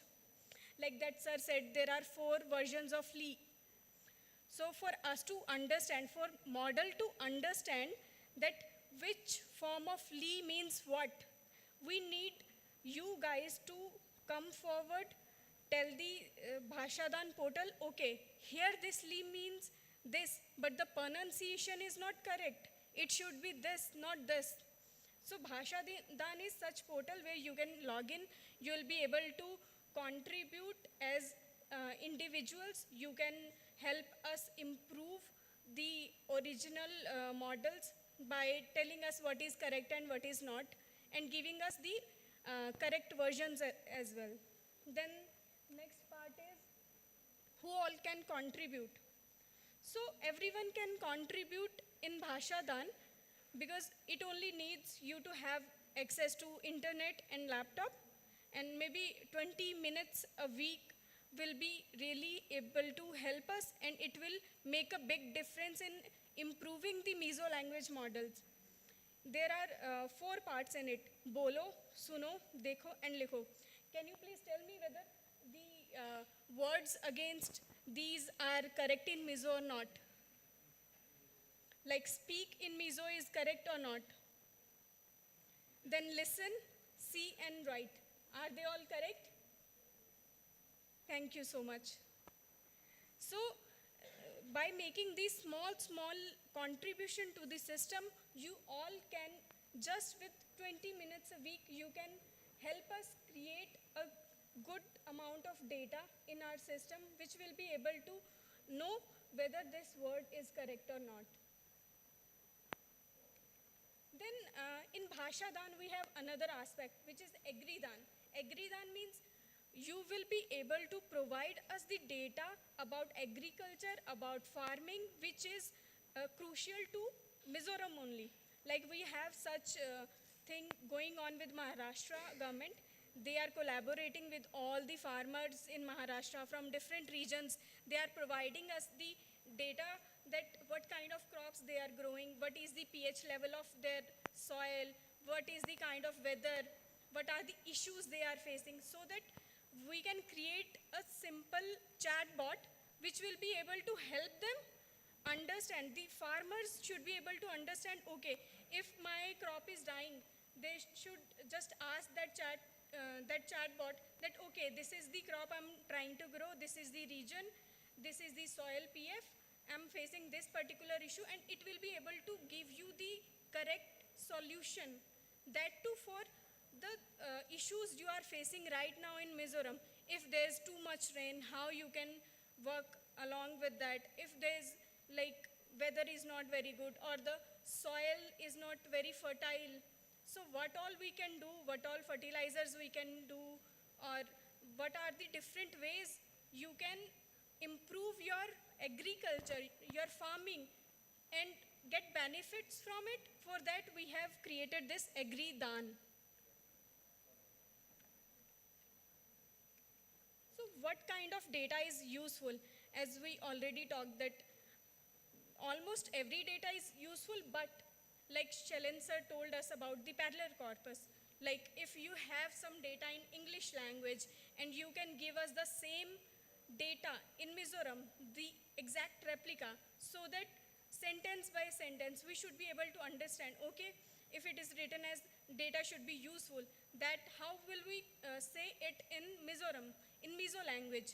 It will be able to help our models understand it properly, and it should be able to translate the same into other languages. Then the data should be relevant. Okay, we need to understand that the data should be relevant to its field. If we are talking about education, we should be able to understand what are the crucial aspects in education, and we will be only donating or working on the education specific data. Or, sorry, are we working on the specifically agriculture data? We should be able to tell that, okay, this data belongs to this particular domain. Then it should be diverse, which means anyone, like kids can donate school level data, or maybe farmers can donate their particular level data, doctors can give us the glossary items or the keywords from their particular medical domain.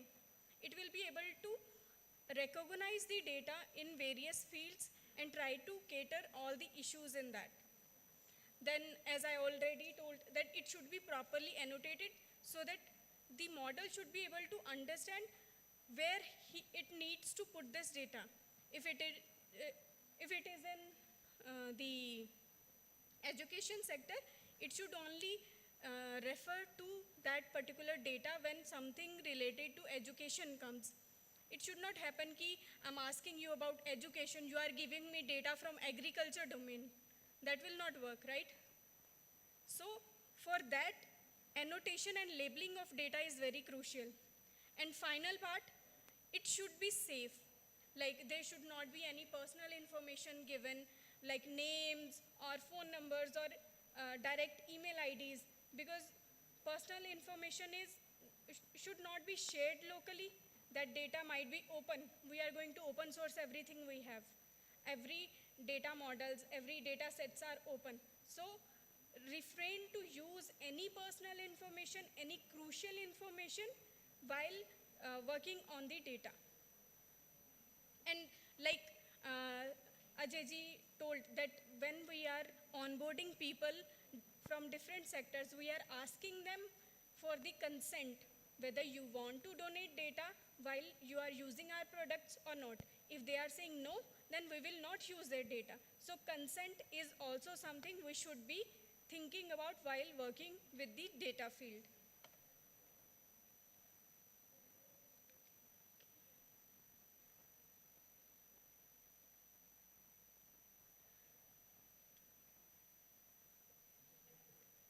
Will it not work? The screen? Okay. Okay. I'll just explain without screen only. Then we have done the relevance, then we have done the diversity. Okay, okay. Then it should be annotated and it should be safe. Then next part is licensing and permissions. Like when we are getting kids to donate, work on some particular assignment, like we want kids' voice also, right? We should be getting the permission from their parents, their guardians, their teachers as well. So getting the proper, if we are using, like one of the people was talking about that in Mizoram, if you want better kind of data, Peller corpus, then it is mostly available in Bible, but it will not be consented, it will create some copyright issues. So the permissions and license, when we are donating data, when we are using someone else's data, it is very crucial to use. Like we need to understand whether this data is low risk or high risk. Like if we are talking about weather or any health brochure which is already easily available online, or any kind of documents the government posts, those are low risk data. What are all high risk data, like some kid's school report or someone's medical report? All these data should not be used, and if we are using it, we should be properly getting the consent, the permissions before using it, because all these comes under high risk data. Then there are 4 or 5 types of data which we will need from your side, like long texts. Maybe there are a lot of banners around Mizoram. If you can tell us what these banners mean, right? Then there are texts. We do texting to each other, but we have to do it in English mainly, right? If you want to text in Mizo language, how will you do it? What kind of words are normally used? Then audio data, like how do you converse normally? What kind of slangs are used? What kind of tonality is there? Then visual text material. Then there will be scanned documents. Scanned documents, like any kind of documents which are visible properly. Like when a scanned document you see, if you are able to read it, that will be better for us instead of the blurred ones, because the AI will not be able to understand what that document is. So the way data is also very crucial. Then as we already talked about parallel text corpus, like I'm speaking right now, if someone here comes and speaks the same things in Mizo language, that will be a parallel text corpus, that we have speech of English language as well as Mizo. Similarly, in text form, if we have one document in English, we should have the same copy in Mizo language, so that we can see what it means. And it makes the models very high quality, and it helps us the translation to be perfect. I wrote some source text also. I'm not able to show you. Like the source text is, schools in Mizoram should encourage teaching in Mizo language. How would you say it in Mizo language, right? I googled and I got some text in Mizo language as well. I wanted you all to check and tell me how it is. But let's go to next part. Then for OCR also there are different crucial aspects. Like there are normal PDFs which are like plain text letters we write to each other or to government, or some plain letters comes from government as kind of different rules or regulations. Then there are some these magazines which have images as well as data in text format. How will we work on it?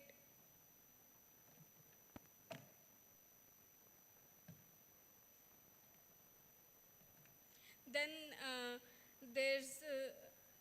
there are scenic, like just images of the posters where something is written, maybe some invite of some event, right? So there are different parts we need to understand how we can cater these different parts using OCR.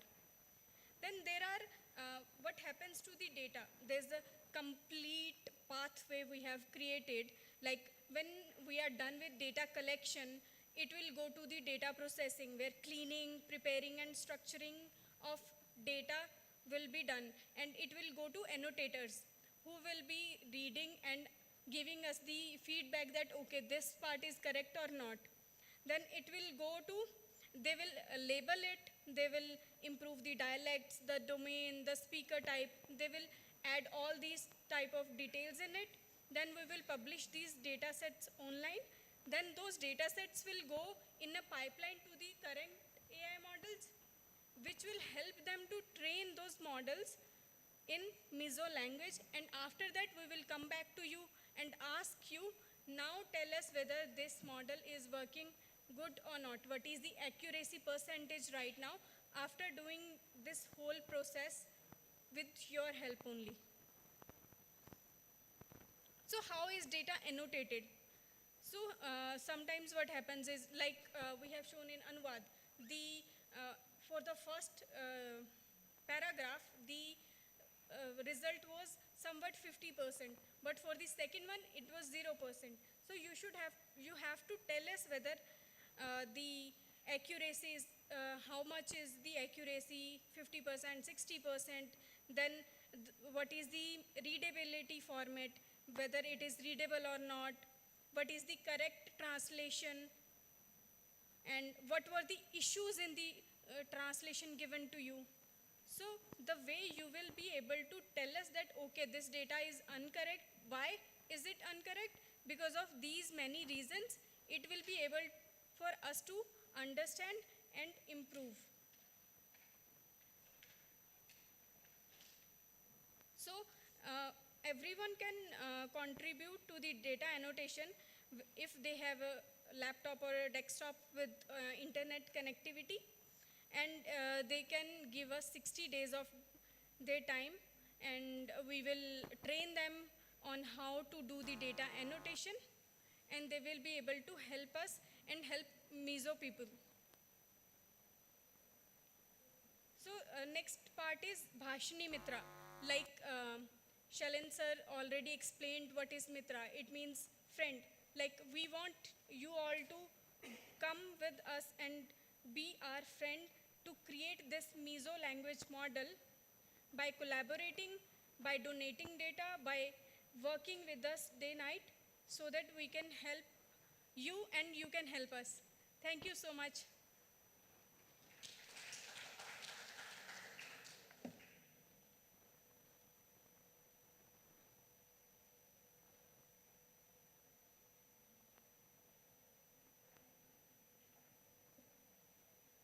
I would like to ask Ajay to come.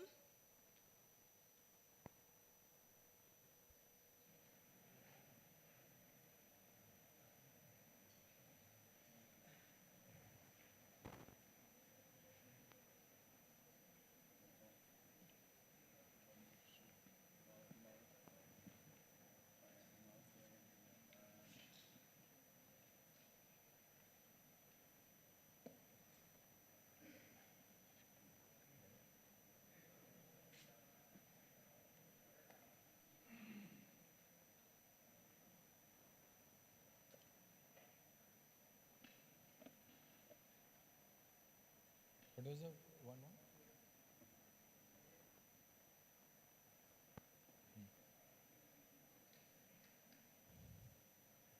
So last pillar, and it will not take much time because most of the things we discussed earlier already on Pravakta. Though it is the last pillar, but it holds a lot of importance because what we are discussing here is language. Is language that's connected to the culture that needs to be celebrated. So in Pravakta, we ensure that whatever we discussed today, from data to models, from applications to use cases, we get in touch with the researchers, academicians, students, startups, and we celebrate that particular thing in form of a conference, in form of a webinar, in form of a workshop like this. Will be a kind of a continued process moving forward. As I mentioned in the 6 months down the line, what we are going to do in terms of the language and energizing the Mizo language. So on our website, there is a Pravakta tab. I request you post this workshop, you guys go and check like how we are actually doing it with other states. We celebrate things using Bhashini Utsav. This is a Bhashini Utsav page. You see that we celebrated the Tamil Nadu Day, AI Appreciation Day, Guru Purnima.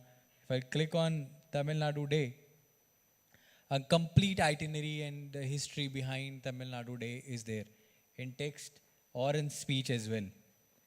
So if I'll play this, and I can translate this entire thing into the regional languages as well using Bhashini translation plugin. So this is one snippet I'm just showing you that, and we are celebrating everything every week. We are celebrating, so we get in touch with the culture department or the department we are interacting with to tell us how we can actually write some good stories around it, create the social media post out of it. That is one part of Utsav. We conduct workshops, as we are doing this one. This can be a kind of a detailed workshop, can be a part of the Bhashini Pravakta program in which only we talk about data and the language, not the technology. That will be with the linguistic experts, Department of the Culture, where we will be having a different set of agenda to cater, and the outcomes of those workshops under Pravakta will be quite different. We do host, and why we are I'm mentioning each and every aspect is that we ensure that when we are joining hands in this particular domain of building the new language model for Mizoram, other language, dialects and other things, we celebrate and we connect with the people who are having a kind of a prime role in this journey. That's our language researchers, some good authors, professors, or the department people who are already working on these lines. So this is how we celebrate Drishtikon. This is a series. Drishtikon is a series in which we come up with a kind of a journey that we tell the world that this is how the state of Mizoram is working, and these are some elements that we are including when we are moving towards this journey of building a new Mizo model that caters to the dialect. What sir said is Lai, Lay and Lay. All these things are being captured very nicely. So we go live on YouTube. We ensure that what we are doing should be visible to the people, and it's getting recorded as a journey, progress of the journey as well. So we call it Drishtikon. We are having another series called Bhashini Samanvay, in which we cater to we create YouTube streams.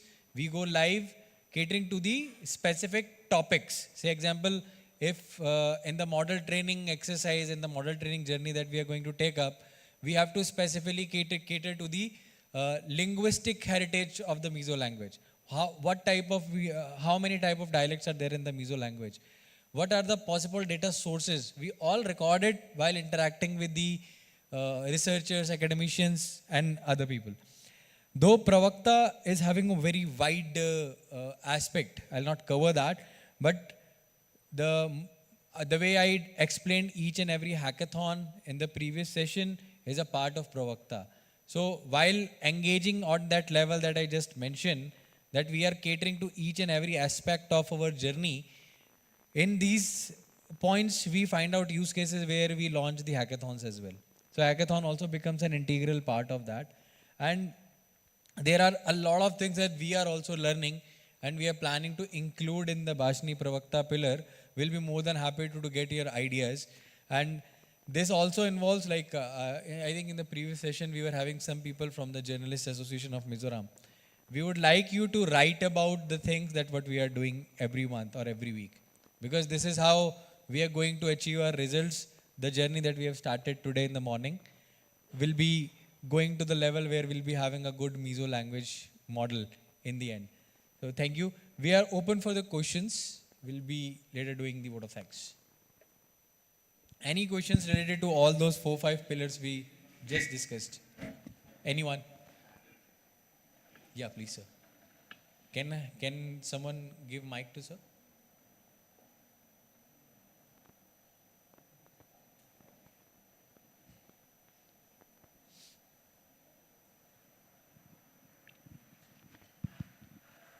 Thank you all for the wonderful presentation. It gave us some insightful thoughts. As you all said, data is the key. Data is the fuel for developing any model or creating any tool. Is there any prescribed limit or any, what is the quantum of data that minimum required to build a basic model or tool? Is there any? Sir would like to answer that, please.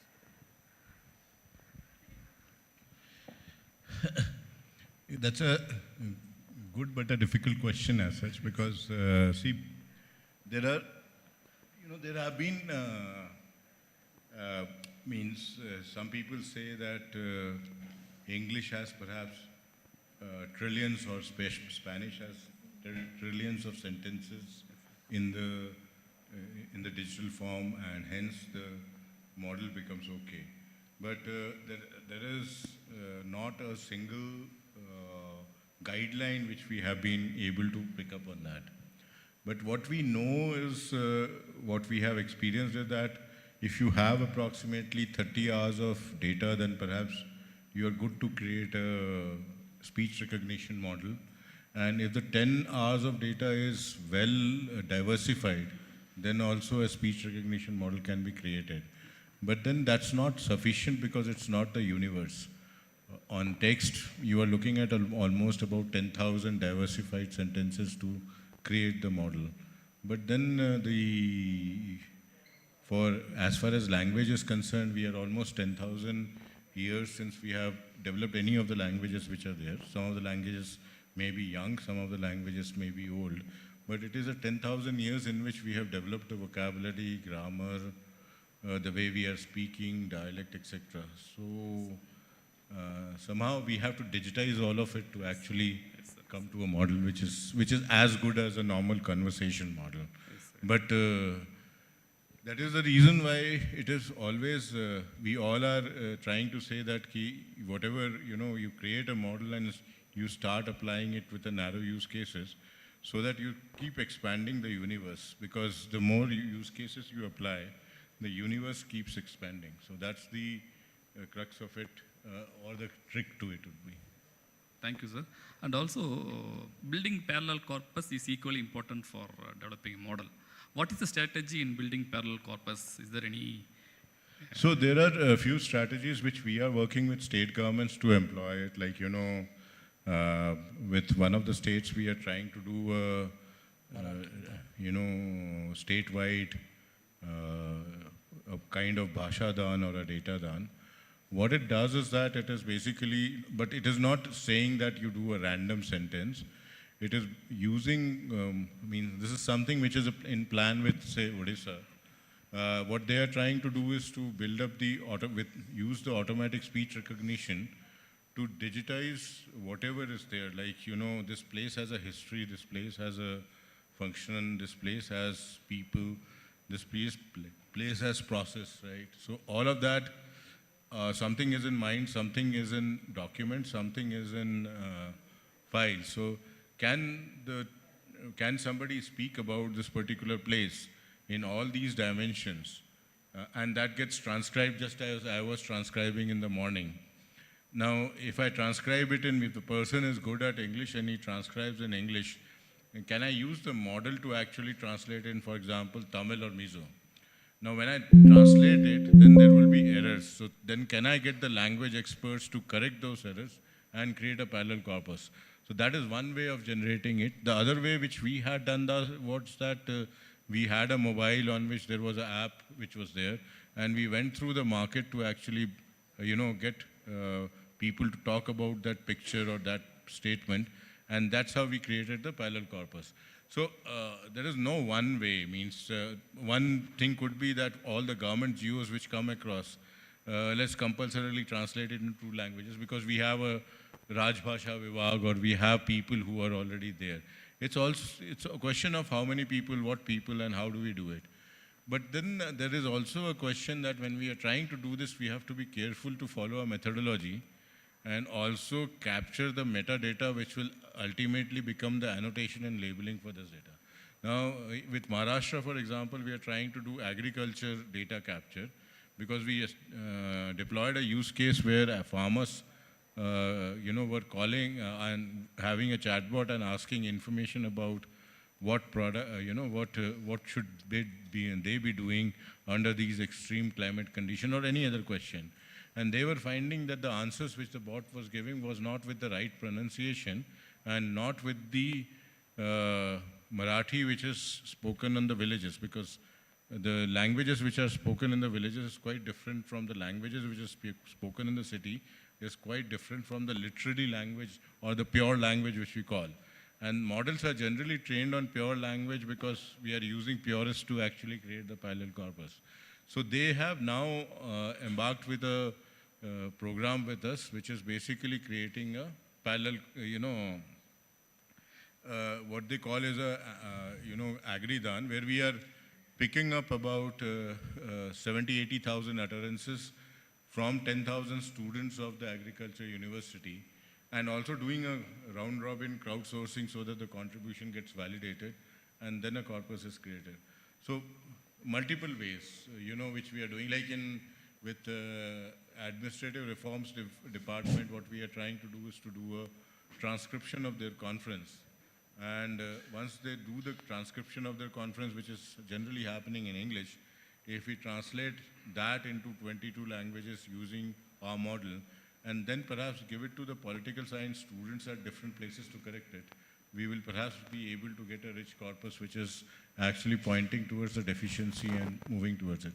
See, the debate today, as I earlier said, that whether this model is better or that model is better doesn't make sense, because none of the model has enough data. This model, if it is basically, so most of the people are coming across to us and say that my model is better. And when they do that, they would have actually done 5 use cases which they would demonstrate to us. On the 6th use case, they will fail. Now, those are the 5 use cases. Perhaps your current model is failing. And the 6 use cases, this model will be successful. And that is fundamentally for the universe which is there. So our main aim should be that we start deploying a model, take a model which we know, we are aware, we have the architecture, we have the code, start deploying on a, narrow use cases, and keep expanding the use cases and feed the data with the model and feedback. One last question, sir. Actually, recently we heard that IT majors, IT giants, they have ventured into developing a model tool for Indic languages. How our models or tools differ from theirs, and how we are going to outperform them? Which one? IT majors, right? OpenAI, Meta, all the majors, they have ventured into developing a model for Indic languages. Yes, so they are also trying to do the same thing. Most of the data, most of the models which have been created by all the multinationals, they have been using our data to create the model. Now, they, in some ways, these people are also trying to pick up the data or build the data corpus. And then they will also create the model. So, means they're doing nothing different, excepting that, like what we are doing, they are also doing the same thing. They are giving you the products so that you feed data into it, and they are getting the data and then they are using it to train it. Now say, for example, if you say OpenAI, it's free of cost. So there are, today it could be about 1 million students are using it to create whatever they want to create. So this is getting data from 1 million people, right? So it is our job to feed our models with our data so that our models get better. Otherwise, the free business is going to kill us over a period of time. But, again, not saying that you should not be using anything else. We should be using all the types of products to know and understand. But the bottom line is that we are not competing with anything. See, today we are basically looking at how do we build it as a national infrastructure which is affordable and usable. Now, there the focus is how do you make systems which are competitively advantageous over others so that you can use revenue. These two are different paradigms. We are using it for our people to collaborate, innovate, and discover things, while as the other side is using it for a competitive advantage, which is not our motive at all. So there are two different objectives, but at the end of the day, both of us, or all 15, 20, whosoever is playing here, will need data. And that is where perhaps we as a state can play a big role in creating data which will be public good. And at the end of the day, if the company X makes a better plane, we are using those better planes. It's not that we are not using it. Thank you very much, sir. Thank you. I think the last 3 questions were so much tech-oriented that only 2 people were able to understand. Just to give you an idea, we actually discussed the nitty-gritties of what is happening in the market, and we have to run fast. So this workshop is just an initiation. We have to run very fast so that in 3 months, 4 months down the line, we should have our basic Mizo model with good accuracy should come out. So with that, I would like to thank the ICT department and all of you to come and join us for the Bhashini Rajyam workshop. And now we'll be concluding with the national anthem, requesting you all to please stand up.